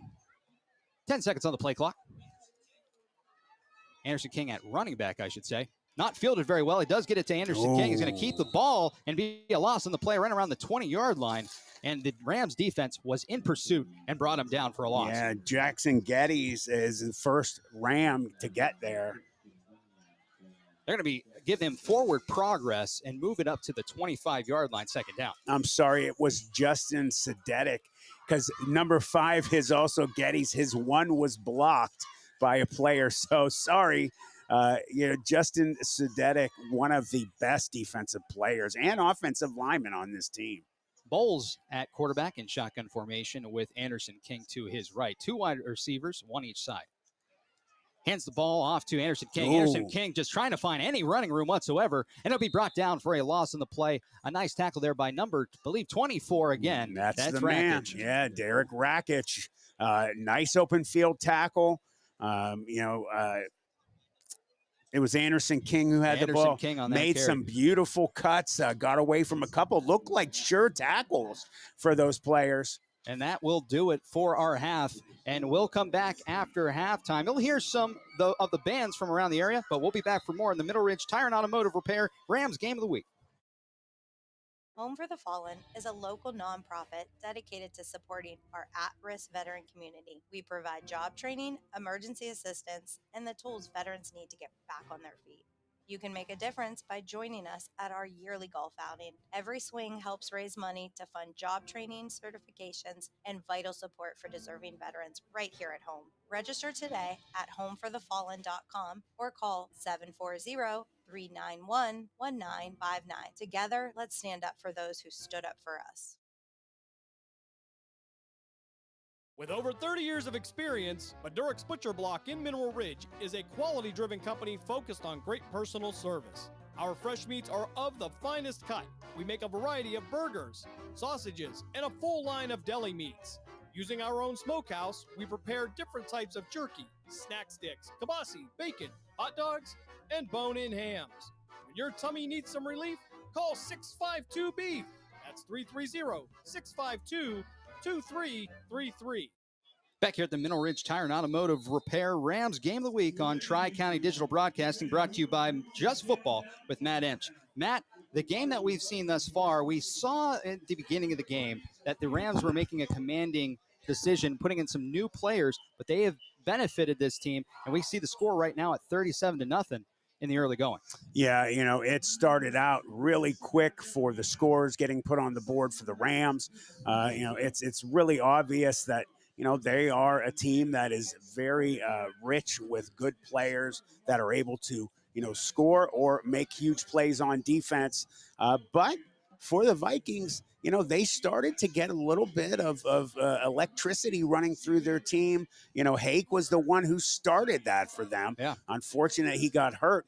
But, they were able to show that they were capable to get some series going, but unable to get some points on the board. Some of the drive summaries that we have from tonight's game thus far, early going in that first quarter, a 9-yard screen pass over to Silak from Klein made it early going 7-0. And then out of nowhere, an interception by Jesse Rossi increased this lead for the Rams, making it 14-0. And then after the ball goes back to the it goes back towards the Waterloo, and unfortunately for them, a safety at all times in that first quarter. Really costly, but incredible job by the defense there. And then finish off the first quarter, a 10-yard touchdown run by Daly. That already in that first quarter had a lot of action. Yeah, it had a lot of action, a lot of scoring. The Vikings are going to have to really get that snapping down, because it's only going to cause them a lot more problems as their season progresses. But good for the Rams that they were able to, make good off of turnovers and that safety they got. They also scored after they got the ball back. So a lot of good practice and show for the Rams this week. And like I said, the first game away, it's wild. They haven't had an away game yet. But week 6 will be at Louisville, and you cannot take the Rockets lightly. In that second quarter, to wrap up our scoring, we have 2 touchdown catches, one by Schaefer, one by Harding, both 150-yard touchdown catch by Schaefer, 41-yard touchdown catch by Harding, gives us the score that we're at right now on the Dunlap & Son Plumbing scoreboard of 37-0. Just, hopefully Rams can come out. I think we're going to see a lot of second and third string players. If they keep doing this, it's going to be a quick second half, obviously, because you have the running clock rule in Ohio. What's the point? It's usually at 30 points. Then we're already there. We're already at that point. So, second half starts, they're going to be moving that clock. It will be Waterloo with the ball when we kick off in the third quarter. However, for the Rams, they think we're trying to see them cement a signature win here at home, and homecoming night of all nights, and try to get out of here quickly and focus a little bit more on Louisville. Yeah, Louisville, I believe, in fact, I'll give you a quick rundown on the Rockets real quick. They are, let me pull up Max Preps for you real quick. I'll try to give you some other scores from around the area, best we can. Louisville right now is, come on, Max, pop up. Max Prep is trying to load. Okay, there it goes. They are having a tough year. They're 1-3 right now. But again, you cannot take them lightly. They have a lot of good players. 1-3, 0-1 in the conference. They're playing the Western Reserve Blue Devils tonight. They beat Columbiana 40-28 in game 1. They lost to Toronto 34-6. LeBray, they had a loss 22-13. And last week, the team that the Rams will see the week after the Rockets will be Camel Memorial. They lost to them 30-15. Camel's actually having a good season. They are, a decent one. They're 2-2 right now, but we'll see how the Rams show up and what Rockets team shows up as well. We have some scores for you guys I'm going to give you. Right now, Poland is beating Hubbard 28-7. And then the score I got last on Girard, it was 28-0 over Garaway. Akron Buchtel losing to Austintown. Fitch right now 21-6 in the second. Salem 13, Beaver Local 7. In the second, Liberty 20-0 over Brookfield. First year head coach, Coach Prologo, who we called tons of games for me and Tim for JFK. Absolutely. 2 of their state championships runs, and for whatever reason, they thought that the grass was greener on the other side. Oh, you only lost 2 state championships to one of the state powers. And they must be kicking themselves. And for Liberty, I mean, real opportunity, and I mean, a great thing for them too. Yeah, for sure. That's a great grab for them. Steve Arnold with the basketball team, helping them, the ex-coach of the Warren Harding Raiders for so many years. He actually was a basketball coach before he took over the football program. Garfield and Champion, there's no score there. Cheney and Canfield, they are knotted at 14 in the second. East, who's been winning some games. I've seen that. They are up 14-0 in the second over Cleveland Shaw. Cuyahoga Valley Christian Academy 21, Boardman 10. Boardman got a win last week, but they've been struggling. When I was in high school at Ursuline, the SVC was really tough, man. I mean, Boardman my senior year beat Ignatius. And they went to a state championship a year earlier. So it's really sad to see them struggling. It's interesting for them, and I know they switched back to the wing tee as one of their offenses, which is hard to defend. And it's allowed them to pick up some victories, and maybe it's just an adjustment period for them, and hopefully brighter days are ahead. But it's been tough. Got a lot of kids in that school. Yeah, absolutely. So maybe the coach needs to work harder on getting guys to go out, or maybe you need some new life in that coaching. Who knows? I don't know about that program. We have another score. Claresville 21, East Liverpool nothing. East Palestine 34, Southern Local 6. No score on Erie and Hickory. Fairport Harding 7, Matthews nothing. Girard now 35-0 over Garaway in the second. No score on LaBeouf and Grove City. Kennedy Catholic 0, Chalker 0. LeBray 12, Newton Falls nothing. Lakeview 21, Niles McKinley 7 in the second. Niles just struggling. Ever since that first game, you can get a sense that they just weren't firing on all cylinders. Well, Howland is struggling. Exactly. And they really beat them up. They did. Oh, boy.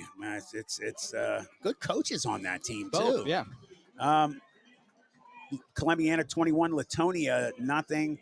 Western Reserve at half, 13, Lowville 7. Wow. Jackson, Milton, and McDonald. McDonald has been killing people, really making that Week 10 matchup for the Rams in that rivalry game huge. That will be here. McDonald 14, Jackson, Milton 6. Close one. Yeah, very. And if Jackson Milton is able to knock them off, that says a lot because of what the Rams did to Jackson Milton last week. Mercer, Greenville, no score. Hubbard, that's right. They are playing Poland. Hubbard 7, or Poland 28-7 over Hubbard in the second. Sorry. Let's see whose score I do have. Crestview 28, Southeast nothing. South Range in a close one, 17-14 in the second with Struthers, who's been struggling since they lost, their coaching. It's a different coaching staff. That is a close game for them against South Range. Yeah, it is. Springfield 17-0 in the second over Camel Memorial. United Local 20, Lisbon nothing. Mineral Ridge, they give the score here. You guys know it, 37-0. West Branch 21, Howland nothing. Another program was doing so well for a while, so good when my ex-coach Dick Angle had Howland, but they've been struggling. Again, West Branch, a great program, 21-0 over Howland. Tomorrow, you have some teams playing. Cardinal Mooney will be playing Chardon. Warren JFK has Marlington. Sharon and Farrell will play Wellsville and Valley Christian. And this past Thursday, Sebring beat Valley Christian. Oh, they might be from a different part of Ohio here. Yeah, so Sebring won a game. And we're going to cut, guys.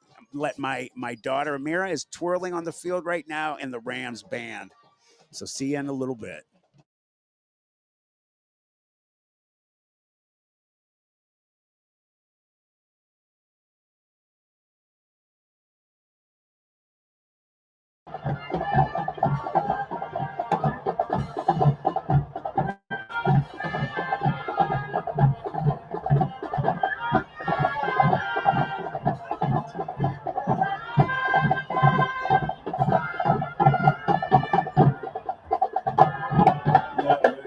Yeah, absolutely. Thanks, Mandy. Anything you need to do better? You're going to be great. I'm having fun with you. Again, thank you for doing absolutely. All of our queens on the dance line. Here is Aretha Franklin's Respect.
Showcase our featured twirler. Here is Please Don't Stop Me Now.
Oh,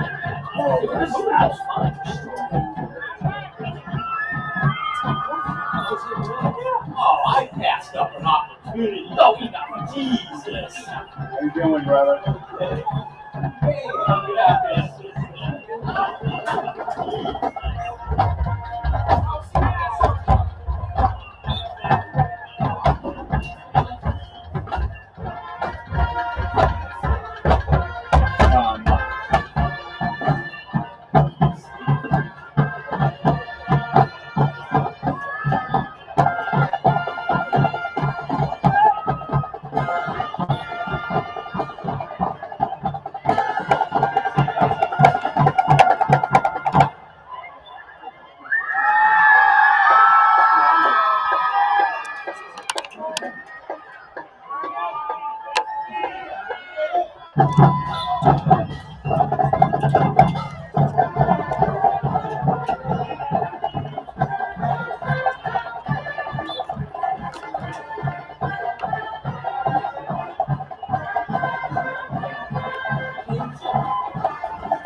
Get out for keep the hit before this block.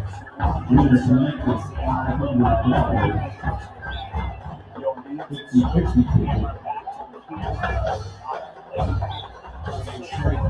and the ticket number is 552492. 552492. If you take that ticket over to the concession stand, you will get $500. Yeah. Right. Huh.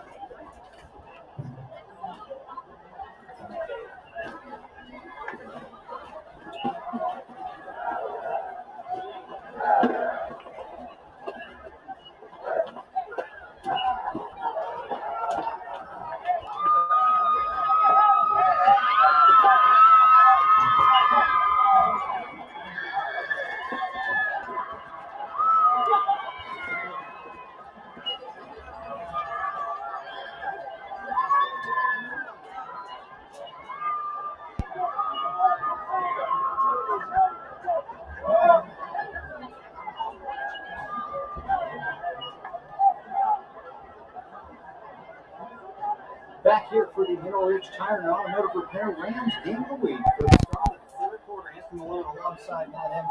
It is 37. Ladies and gentlemen, this game will now be played with a running clock for the Matt, it's been an interesting point first differential. first half for the Rams.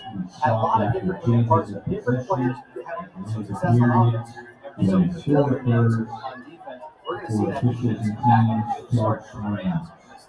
Yeah, I think Coach will most likely get started on the clock operation. As we said, we've already hit the score for a running clock in the state of Ohio. Those of you that know what it is, it's kind of like a mercy rule situation where if the other team can't score at all, one scoring gets to 30, you said, is right now. 30.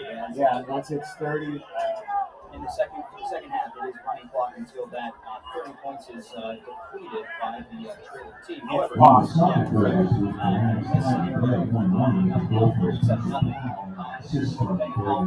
to play the keeper defending contact for a big save. It should be because the running clock guys are the first team running and running, regardless of the saves and contact.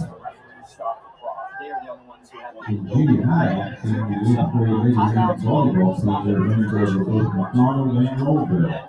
The standout contributions from Chloe Williams, Sarah Kim, Teddy Plummer, Sophia Roby, Marlo Fry, and Nye Anderson. The 7th grade Wings also picked up a 23-set victory over Rollville, led by strong serving from Madison Bowie, Sienna DeBois, Madeline Hector, and Lindsay Lowry. Ball was kicked away. It was Hake who got hurt.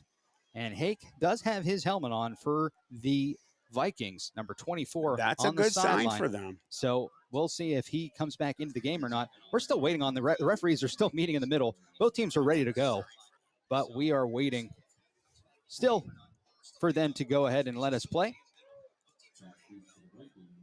Next week for the Vikings, I mean, it's just a matter of, they have a gauntlet of their own in their own play upcoming.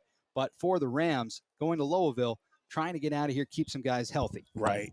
And the smartest thing would be for Coach Hake. I mean, if it was me, I might put them in, now. But, most likely you'll see the starters for a few more series, couple more series. They put some more points on the board. You absolutely will be seeing those second and third stringers. Just waiting for the traditional. I think we're just waiting on the halftime clock to run out. Yeah, Normally there's about 30 seconds left. And again, those of you that are just coming back, will be a running clock because 30 or more points difference between the two teams score. In the state of Ohio, it's like a mercy rule. The clock will play no matter what, unless the refs stop the clock or it's a timeout. It'll just keep running. So this should be a pretty quick second half. It is 8:31 on the regular clock out on Eastern Standard Daylight Time. But from a standpoint, we are almost ready to kick this ball away, and we will. Be interested to see how the Vikings want to play this third quarter and what we will see. They had a lot of running plays that were very nice for Hake, and they had some success, small success, in the passing category. But the interceptions, the safeties, the penalties have been a very big key factor for the Vikings. Right. And we get the signal finally. Gutierrez will kick this ball away. Makes his approach. It is a decent kick, a great kick, actually, right around the 8-yard line. Going to be fielded, moving up to the 20-yard line, 25, and 10 right at the 25 hard. Oh, my goodness. I think that was 17. But number 15 on the Dalton Braden was the carrier for Waterloo. I think that was Preston Klein. Possibly, and Preston really with a huge tackle right at the 25. My goodness, that was a slobber knocker. You heard the hit all the way up here. Most likely you guys listening have heard the hit. And everybody in the stadium gave you a simultaneous, And for Dalton Braden, he was just trying to trying to make a move real quick, and he was met by Preston, who was coming at full speed. It is going to be shotgun formation. Looks to be trips left for the Vikings. Snap is good. Rolling. Trying to find an open receiver. He's going to throw it. It falls incomplete. Keyshawn Isaiah Anderson King. Unable, the intended receiver. Derek Rakic, number 24, almost getting to him for a sack, pressured him and was the reason that play went kaput. Yeah, Bowles was just trying to find anybody open immediately, and it was almost as soon as he took his drop and brought his eyes up to his wide receivers. Yeah. There was a ram right in his face, and that was Rakic. Hake is trying his best on his sideline here to ramp up his ankle to see if he can get back into the game. But it brings up 2nd and 10. Ball, like I said, at the 25-yard line for Bowles. Trips to the left. Excuse me, that's Whiteley. Whiteley throwing down the middle of the field. It's an interception right at the 38-yard line. That's Kamari Wright. And Wright brings the ball up to about the 30-yard line, a 1st and 10 for the Rams. Yeah, Kamari Wright, and as we said, number 14, a sophomore, running back, defensive back, 5'8", 160, read that perfectly. add another notch for the defensive backs. They've had a heck of a game already. And with that interception, he was thrown into coverage. It just wasn't really it was a pressure situation. If he was going to be a completion, it does fall into the waiting hands of Wright. And we'll see what type of offense comes out. They're going to be at the 32-yard line, so 32 yards to get into the end zone. And like I said, the clock is moving. It is under 10 minutes to play in our third quarter. Shotgun formation. One wide receiver to the right, the rest in a bunch set. Two wide receivers to the left. And handed off by Daly. Daly trying to get the running back's number. It does seem to be a loss in the play of about 2 yards, tackled by a host of Vikings down the middle of the field. And Keyshawn Anderson-King limping, coming up limping. Hopefully he is okay, staying in the game. And you know who was on the tackle there for the Vikings? Number 24, Brady Hakes. He's back into the game, man. I love the spirit on him. Good to see it. It will be, again, shotgun, 2nd and 12. One wide receiver each side. 3 wide receivers to the left.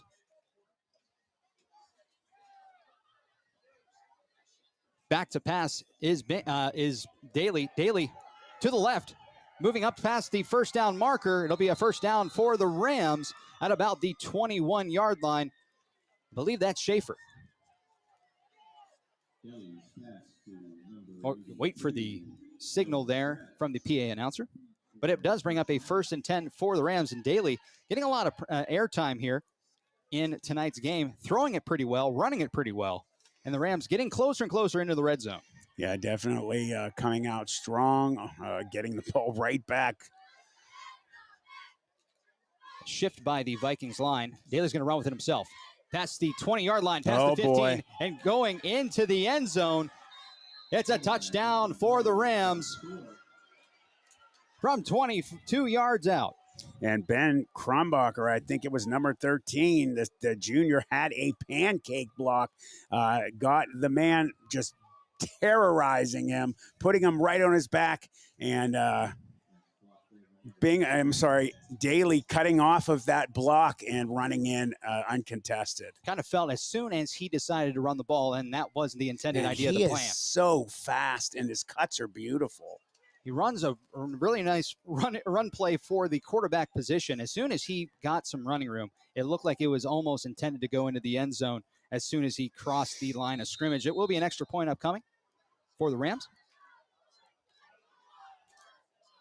Snap is down, the kick is up, and the kick is good. Making this for the Dunlap & Son Plumbing scoreboard 43-0 as the clock stopped right now momentarily until we continue play. It should at be. 7 I was minutes going to and say, 18. It why didn't normally it switch? is continuously running. I'm not sure if that is. It's actually 44 because they didn't put the point. There they we just go. Put There, it up. I was just waiting for that. And we're taking a break here. We'll be back for more of the Middle Ridge Tire and Automotive Repair Rams Game of the Week. Home for the Fallen is a local nonprofit dedicated to supporting our at-risk veteran community. We provide job training, emergency assistance, and the tools veterans need to get back on their feet.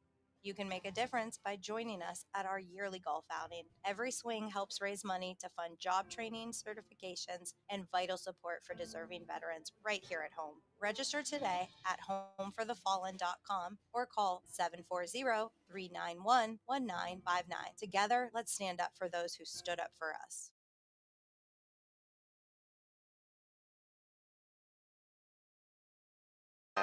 Buzzman, from a little Ram to one of the senior leaders. Have fun, hit hard, and run fast, number 44. Very proud of you.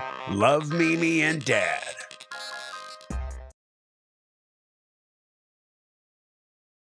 Back here at the Joe Lane Sports Complex for the Middle Ridge Tire and Automotive Repair Rams Game of the Week. Rams 44 and Waterloo nothing. Clock continues to run right now. Gutierrez to kick this ball away for the kickoff. Phantoms now up 2-0. It's a good kick here, right around the 10-yard line. Fielded, moving up to the 20-yard line. Still looking for some running room, looking for a block. Brought down right around the 19-yard line, and that's where Waterloo will take over 1st and 10. Hake coming back out there for the Vikings to play some offense. And for Waterloo, just an interception that they threw in that last series gave the Rams the additional 7 points that you see on the scoreboard right now. Just need to find a way to get some consistency, getting through that third down and making it possible to get a first down. But for the Rams, playing a brilliant game of football on defense, I won't be surprised if this is the moment where we're going to see some new players come into the game. I guarantee you it should be. They might keep their first-string defense in for one more series. And we'll wait to see who comes out here. But it will be a shotgun formation. Hake in the backfield with Whiteley. There looks to be too many players on the field here. I could be wrong here. They have trips and 2 wide receivers to the right. We'll see here. And Whiteley gets the snap, rolling to his right, throwing, and it will be almost intercepted. It falls incomplete. It was tipped there by number 15. That is, of course, Nick Anderson. We called his name earlier tonight. Brings up a 2nd and 10 at the 20-yard line. Under 6 minutes in this third quarter. Just one of those things when they try to pass the ball here, it just, maybe it's the pressure that is being applied from the defensive line, or maybe the coverage is just that good. Regardless, there has been a Ram there with an opportunity almost at every pass. Right. And actually, the player that almost intercepted that was number 19, James Jordan, who had the one interception a little bit ago, almost getting a second one. Very, very impressive opportunity for him, unfortunately. A sophomore.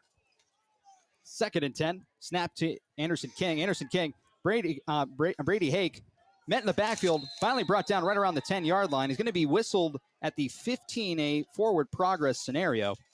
It brings up 3rd down. And there are 2nd and 3rd stringers in there because number 54, Johnny Culp, a sophomore defensive lineman, is the one who had that tackle for a loss. Great job by that player.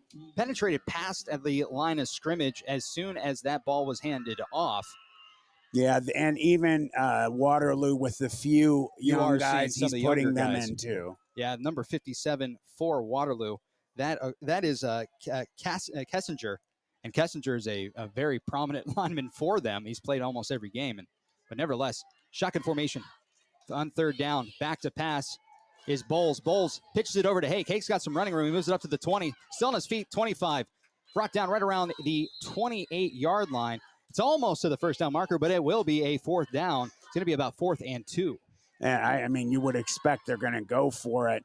The one thing that those starters said to those 2nd and 3rd teamers coming off the field, do not ruin our shutout. Yeah, that's something that the seniors are going to be a big deal about it. Very proud of shutouts. The 2nd and 3rd teamers who got in last week kept it, no score. Hopefully they can do it here. They line up. They're going to go for it. It is a shotgun formation. Let's see if they try to draw the defense offside potentially. But we will see. It looks like we might be missing some players. It will be a timeout for Waterloo, and we'll take it as well. We'll be back for more for the Middle Ridge and Tire and Automotive Repair Rams Game of the Week. Looking for an electrician you can trust? For over 49 years, W.T. Leon's Tri-Area Electric Co. Inc. has proudly served Mahoning, Trumbull, Columbiana, Mercer, and Lawrence counties. We're family and locally owned, offering free estimates, and we're fully bonded and insured. Whether it's commercial, residential, or industrial, our team has you covered, day or night with 24-hour emergency service. Call us today at 330-744-0151 or visit triareaelectric.com. That's Tri-Area Electric, keeping your home and business powered safely since 1976. Tri-Area Electric, power you can count on. This one's for Derek Rakich. Beyond proud parents, big season, play lights out, have fun, go Rams. Rams feature twirler Amira, you're literally on fire and we love it. Go show them how it's done. Back here at the Joe Lane Sports Complex, the Middle Ridge Tire and Automotive Repair Rams Game of the Week. A timeout, and they're going to still go for it here for Waterloo with a 2 yards to go to continue this drive, but Rams, can they make a big stop? Bunch set to the right. Anderson King is going to run with it himself, trying to find some running room. He's going to pick up the first down and move past the 35, finally brought out of bounds right around the 40-yard line, a first down for the Vikings at the 39. You know, and that's the problem with the defense now. They have second and third teamers playing against first teamers. There's really nothing that Waterloo can do. They don't have the players to replace. Absolutely. And the other thing that with that play design there, the entire team was out. Well, a good amount of the team was out towards the sides where the wide receivers were. And in the box, they were trailing in that scenario. Anderson King, pretty fast player. Yeah. He's definitely hard to bring down with starters. Exactly. And you got guys that are not used to playing. But this is also great playing time for them, because if a player goes down, you're in. Absolutely. First and 10 at the 40-yard line. Clock now 2:48 in the third quarter. Anderson King in motion. It's going to be handed off to him. He's going to pitch it back to Bowles. Bowles to the 45-yard line. An interesting play design there. It was handed off by the quarterback to Anderson King, then thrown back to the quarterback, Bowles. And he gets 5 yards out of the whole gambit. And the player on the tackle there was James Jordan, the sophomore. Jordan did a great job staying home there. You know, that's boot counter reverse type of weak side linebacker stuff that you would typically see. And if he wasn't there, you can only imagine how that play would have went in for the Vikings. 2nd and 5, shotgun formation, 3 wide receivers lined up to the right for Anderson King. And for Anderson King, he's going to roll to his right, try to run with it. He's initially stopped. He's initially almost tackled around the 48-yard line, still on his feet, passes the 50-yard line, brought down right at the 47. A first down for the Vikings. Yeah, definitely moving the ball. Not what coach wants to see, I'm sure. Actually, got a couple of the starters coming back in on defense. Maybe these are just coaching opportunities. Take out some of these, some of the backups. Talk to them a couple minutes. Bring them back out. Yeah, you got. I think that's. You got. If that's 61 on the left end, that's Logan Baylor. If I'm looking at the number wrong, that might be Justin Sedetic. 1st and 10 for Waterloo. And we're waiting. We'll get a timeout here from the Rams, and we'll take it as well. We'll be back for more at Joan Lane Sports Complex in the Middle Ridge Tire and Automotive Repair Rams Game of the Week.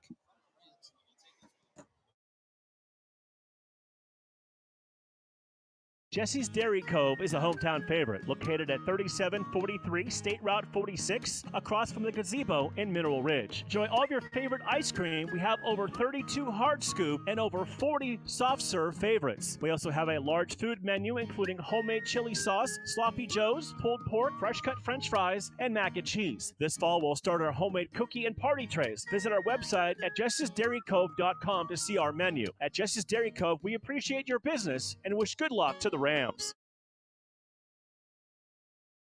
Shining Stars Dance and Baton in Niles, Ohio is home to state, regional, national, and international world champions. They offer a wide variety of classes for ages 2.5 and up for boys and girls. Celebrating over 31 years in business, the excellent staff of instructors will help take your baton twirling skills to the next level. Shining Stars would like to wish all the cheerleaders, dance line, band, feature twirler Amira, and players a successful season. Go Rams! Back here at the Joe Lane Sports Complex, 1st and 10 for the Vikings. Vikings looking way downfield, pressure, throwing it into coverage. Is he able to catch that ball? Oh. It's going to be an pass interference call. Anderson King looks to be injured on the play right around the sideline. They never called if it was a reception or not. It will be a pass interference call against Middle Ridge, however. The ball actually did bounce before he wrapped it up. I'll be honest with you. I didn't see pass interference there. Just kind of a collision right as soon as the ball was caught. I thought kind of the same thing, but unfortunately for Anderson King, he seems to be in a little bit of pain towards the sideline. It is still in the 80s. Mm-hmm. It is week 5. It's unusual. You come out at halftime. Cramps could be a possibility. I don't want to speculate too far here. Well, they're not stretching anything. And that's the other concern here. And we'll take a break, and we'll come back for more from the Middle Ridge Tire and Automotive Repair Rams Game of the Week. Do you crave mysteries? Are you fascinated by the unexplained? Then summon your courage and plunge into the deep, dark abyss of what lurks beneath. a YouTube channel that dives into the unexplained, the supernatural, eyewitness reports, and more. The real question is, can you handle the truth? Simply search What Lurks Beneath on YouTube if you think you're brave enough. With over 30 years of experience, Madurix Butcher Block in Mineral Ridge is a quality-driven company focused on great personal service. Our fresh meats are of the finest cut. We make a variety of burgers, sausages, and a full line of deli meats. Using our own smokehouse, we prepare different types of jerky, snack sticks, kibasi, bacon, hot dogs, and bone-in hams. When your tummy needs some relief, call 652-BEEF. That's 330-652-2333. Mineral Ridge Tire and Automotive. Their mission is simple: honest, reliable, and reputable service in a family-oriented environment where you'll always feel informed and confident about your repair and maintenance needs. From new tires and oil changes to batteries, fluid pumps, and more, they value long-lasting relationships with their customers, community, and suppliers. Call 330-349-0111 or stop in today. Mineral Ridge Tire and Automotive, keeping you and your family on the road. Back here at the Joe Lane Sports Complex for the Mineral Ridge Tire and Automotive Repair Rams Game of the Week on Tri-County Digital Broadcasting, brought to you by Just Football with Matt Emch. Matt, it does look like he was able to come off the field on his own. Anderson King was able to. Hopefully we're able to see him once again. But, hey, he was able to make the big catch there. That's what they're saying. Brought them into Ridge territory at about it looks to be the 33. Some of their best field position that they've had all night. Yeah, and we have a great view from here. I mean, I got a perfect look at it. It looked like it bounced off, but the ref might have not seen that. Also, you got to say this though for the Rams. They're getting some yards put on them, but that there are starters playing against them from Waterloo. There definitely is, and that was the end of the quarter. They just let it run there because it was 33 seconds left. And we will see Anderson King, because of the quarter going past its time. He's able to come back into the game. And it doesn't look like we're going to wait any time. We're not going to take the break. We're just going right to it. It's going to be 1st and 10 without any further delay. There will be no timeout in between the quarter. We're going to start here. 1st and 10 at the 33 in the start of the 4th quarter. I mean, and with that, we do see Anderson King back in at quarterback. Shotgun formation. One wide receiver each side. Pretty loaded box there for the Rams. Yeah. Referees are taking a second here. I don't know if they want to, and we're ready.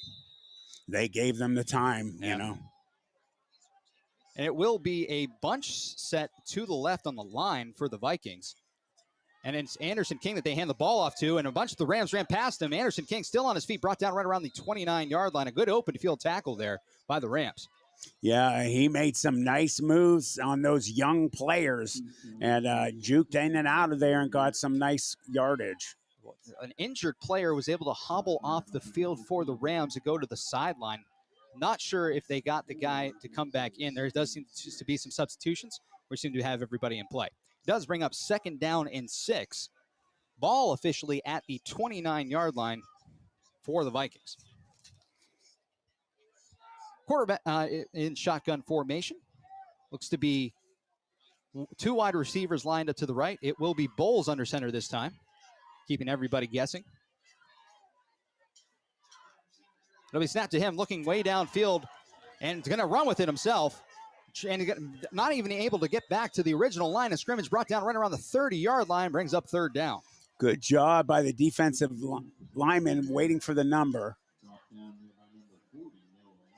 Number 40, that is Noah Alishire. The freshman. Yeah, freshman running back, linebacker, 5'8", 185. Great open field tackle. He stayed home and was able to bring down the player for a loss for the Vikings. Tough 3rd and 7 upcoming for Waterloo. He had an older brother or maybe just a cousin that was playing a year or two ago. Ryan Alishire. Under center, or rare under center for Waterloo, trying to get a player to jump off sides, and they do. They got the defensive nose tackle to jump off there.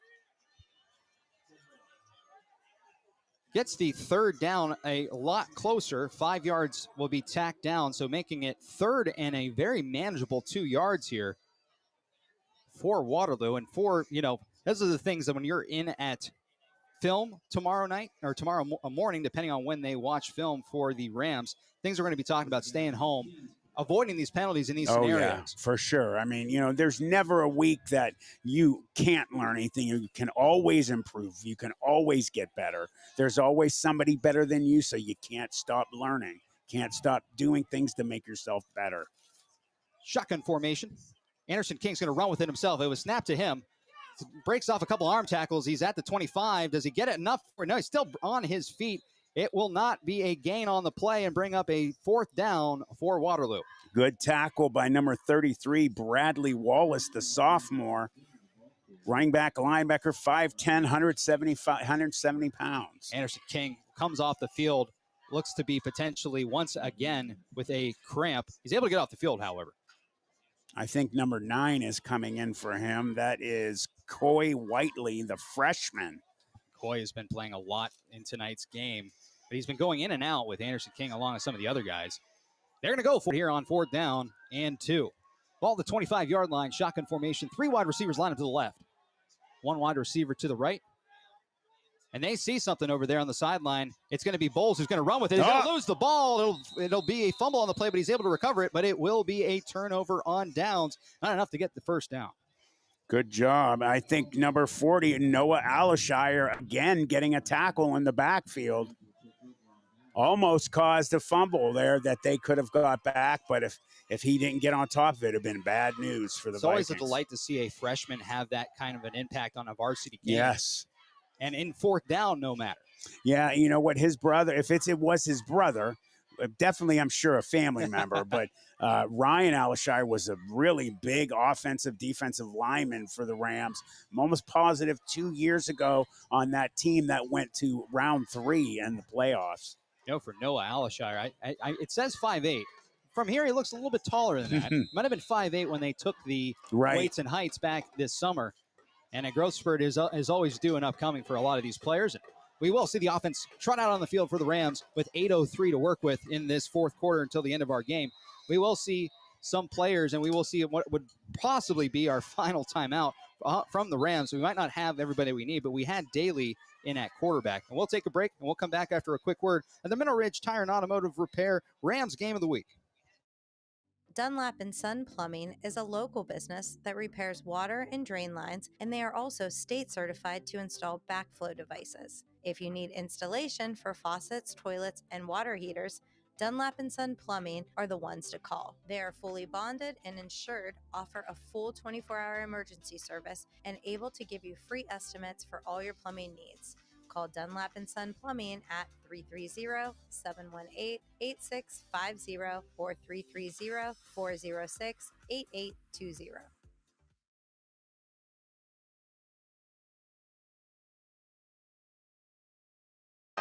Buzzman, from a little ram to one of the senior leaders. Have fun, hit hard, and run fast, number 44. Very proud of you. Love, Mimi and Dad. Back here at the Joe Lane Sports Complex, Mineral Ridge Tire and Automotive Repair Rams Game of the Week. 1st and 10 for the Rams. It looks like they have the correct people that they need now, and shotgun formation for Daly. 2 wide receivers lined to the left. He gets the snap, hands the ball off to a waiting number 14 with all the running room that he needs to get a first down and quite a bit more. Ball comes loose. He's still on his feet. He's gone. And he's up to the 20, 10, 5, and 4. Kamari Wright, he goes into the end zone. Wow, he's the one who had the interception not long ago. Great job by number 14, Kamari Wright, staying up. It looked like he might go down on that one hit he took. Kept his balance. The sophomore running back, defensive back, 5'8", 160 pounds, has a touchdown for how many yards? 72 yards. That's what I was counting in. A 72-yard touchdown run from the 27-yard line of Mineral Ridge. And an interception on defense. Incredible night for him. Wow. Looks like we're going to have some backups for the kick team, I also believe. Oh, yeah. snap is down, the kick is up, and the kick is good. And on the Dunlap and Sons Plumbing scoreboard, we have a 51-0 score with 6 minutes and 20 seconds. We'll be back after a quick word from our sponsors. In today's world, video isn't optional, it's essential. At Full Res Films, we bring your story to life with cinematic quality and creative vision. From corporate videos that inspire to powerful testimonials that build trust to breathtaking drone footage that elevates your brand. Whether it's live events, training videos, music videos, or documentaries, our team captures every moment. Don't settle for ordinary, choose Full Res Films, and let's create something amazing together. FullResFilms.com, 216-201-9649. This one's for Derek Rakich. Beyond proud parents, big season, play lights out, have fun, go Rams.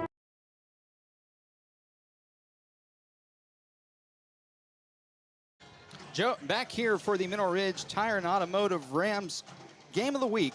And for the Rams, after a 72-yard touchdown won by Wright, they increased their lead.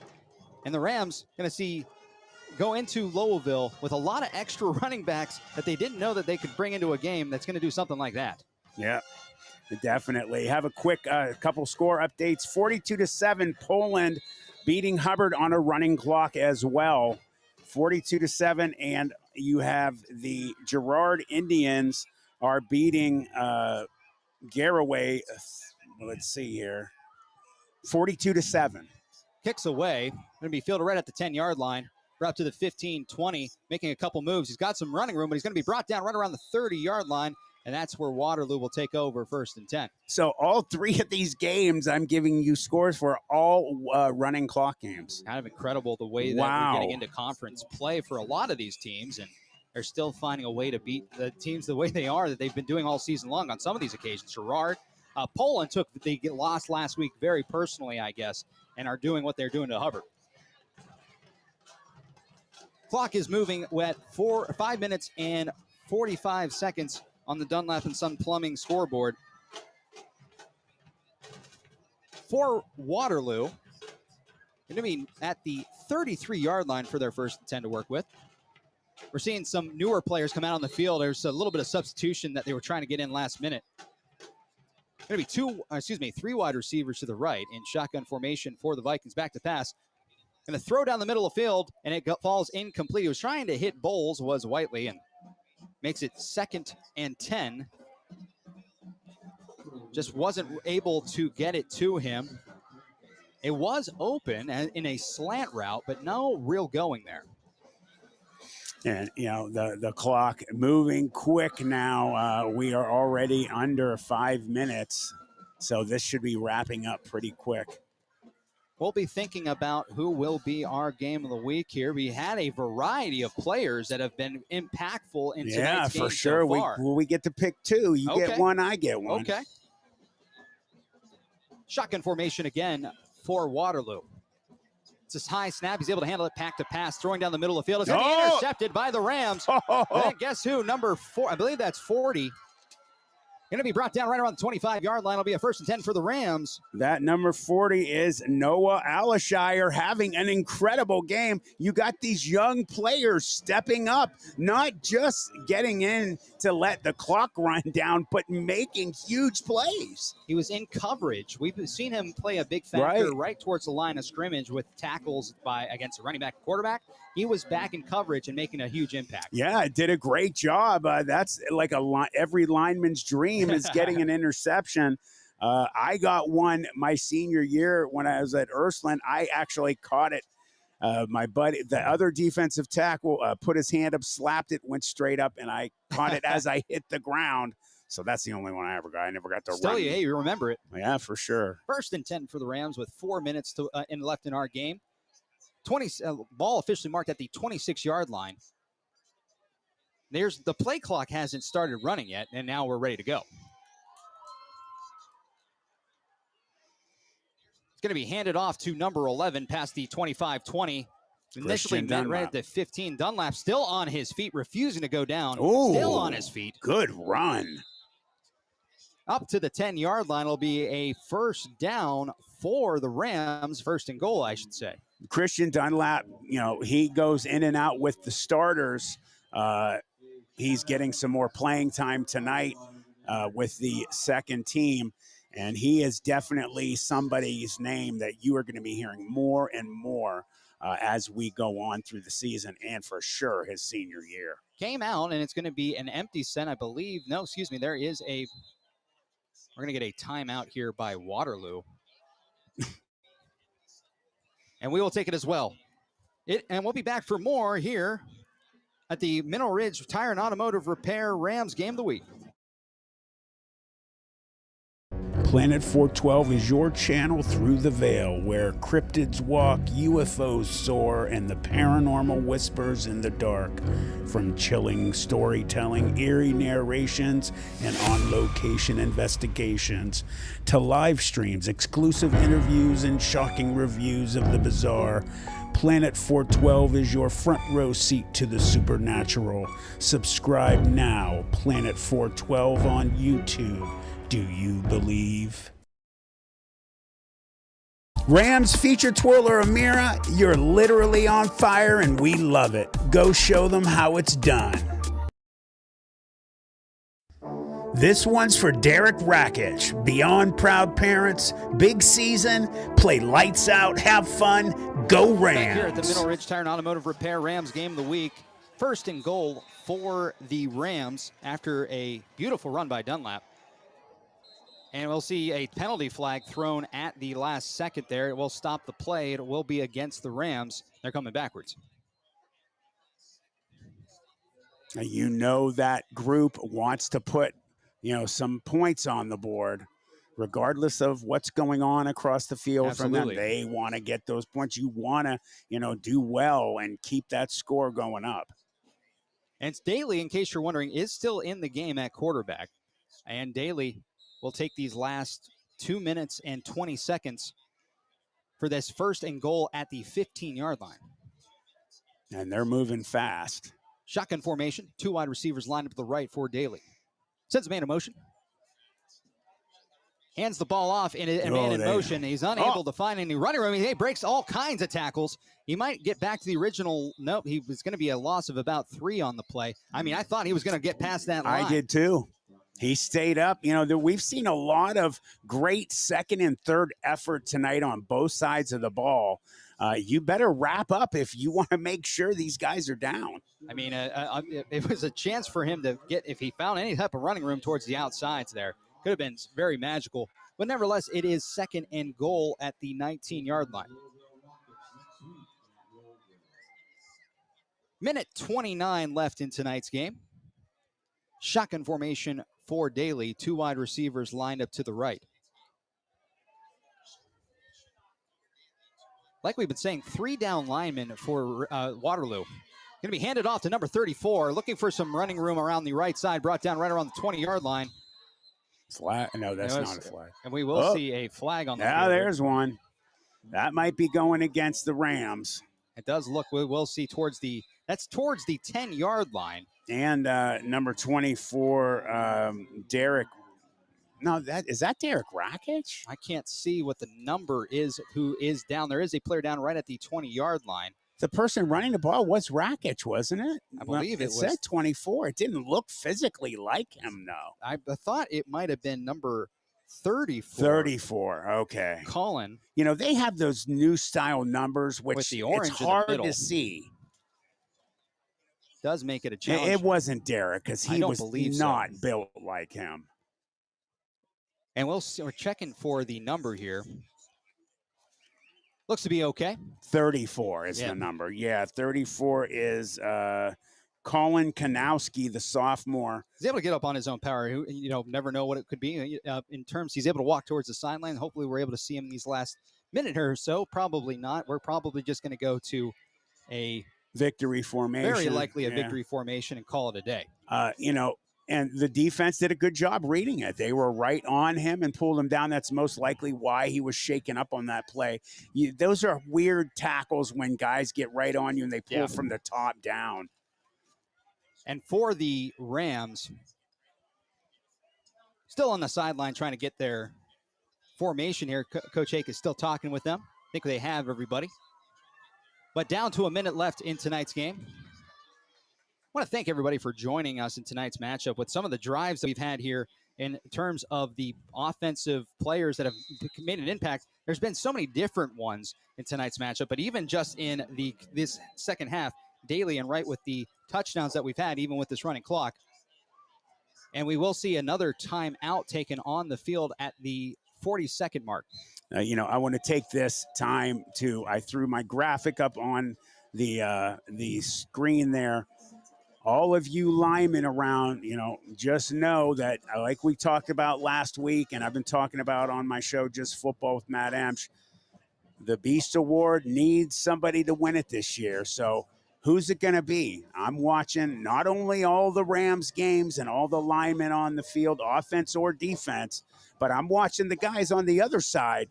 So if you guys want to be considered one of the best, pick up your game, make me notice you.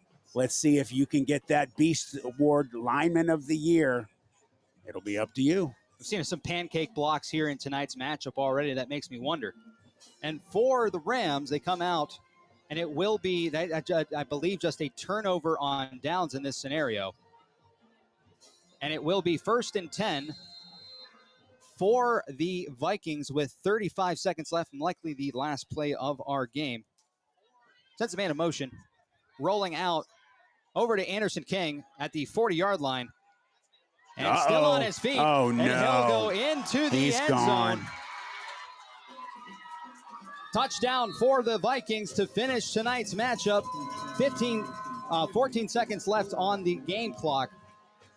A big touchdown there at about I believe that is the 65 yards. They did put their starting lineman in, by the way. I just want to say that. So, and that'll end tonight's game. There was a double team almost tackle here. I thought for sure the ref was going to call holding here. They almost tackled the guy. I was wondering. Yeah, but I think they just said, give the guys a score for God's sake. They barely have enough to field the team. And good for the Vikings that they at least were able to get some points on the board.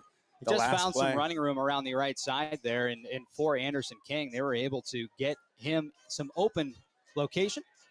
I know if I was one of those starters standing across the field, I would be very angry right now. He had a beautiful cut. He was too fast. Even some of those, but you're young, smaller. You don't have enough speed. Even at that angle, they just couldn't get there in time. Yeah, fast player for sure. And, he's to the credit for the Vikings. They get on the scoreboard currently with 6 points. Looks like they are going to potentially kick this ball as an extra point, and that will kind of be the end of the game. They'll line up for it. Trying to get the offensive line in position here.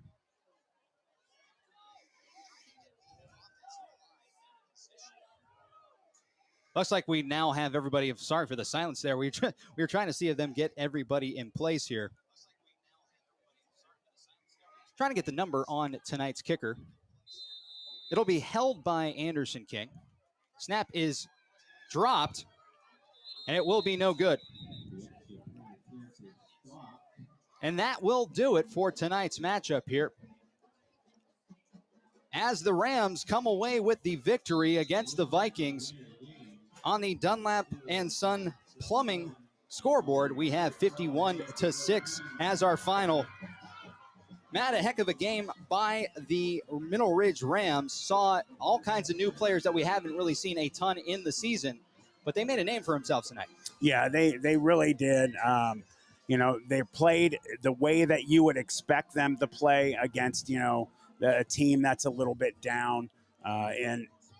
Great job. They got a lot of practice in. They should be sharp for next week's game, the first one away from home. But you know what? For Waterloo, they had some signs of of showing that they got some players that can at least get the ball moving, that can get some points on the board. And, I wish them the best of luck for the future. I hope they get more guys to go out. I feel the same way. We saw kids get hurt and in a lot of pain still come back into the game because they wanted to finish the game. I think that's pretty honorable by them. And hopefully they have a heck of a season up, the rest of the way through. Agreed. And we'll take our break, and we'll come back after a quick word on the Middle Ridge Tire and Automotive Repair Rams Game of the Week.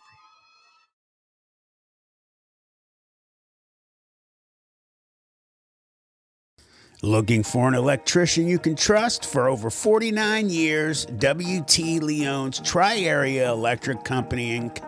has proudly served Mahoning, Trumbull, Columbiana, Mercer, and Lawrence counties. We're family and locally owned, offering free estimates, and we're fully bonded and insured. Whether it's commercial, residential, or industrial, our team has got you covered day or night with 24-hour emergency service. Call us today at 330-744-0151 or visit triareaelectric.com. That's Tri-Area Electric, keeping your home and business powered safely since 1976. Rams feature twirler Amira, you're literally on fire and we love it. Go show them how it's done. This one's for Derek Rakich. Beyond proud parents, big season, play lights out, have fun, go Rams. Buzzman, from a little Ram to one of the senior leaders. Have fun, hit hard, and run fast, number 44. Very proud of you. Love Mimi and Dad.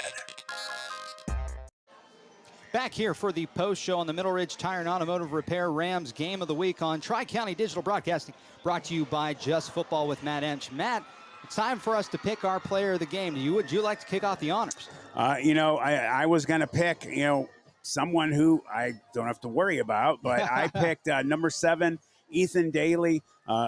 He has been showing just absolute signs of greatness all year. Since whenever he gets a ball, he touches it, he's lightning out of a bottle.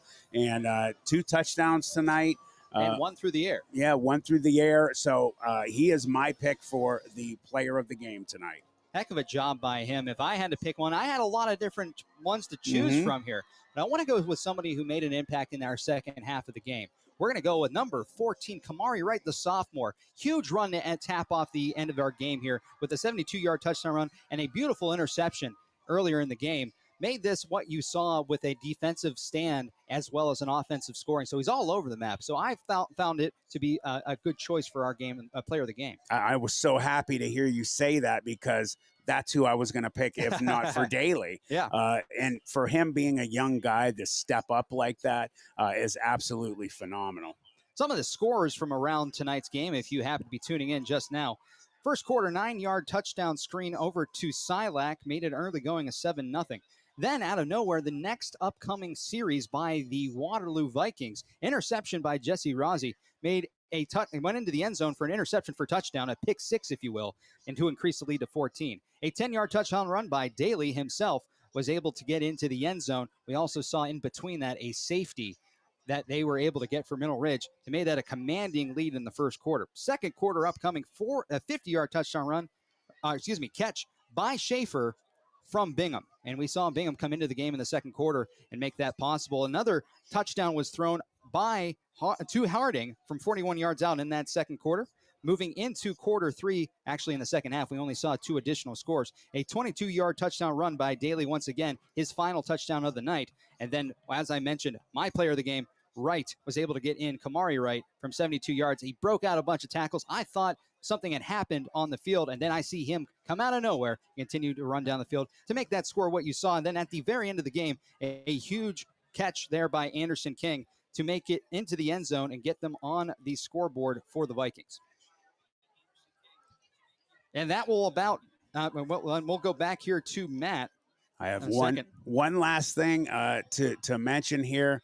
Again, I got to mention this Beast Award for these offensive and defensive linemen in the area. So let me pull something up real quick.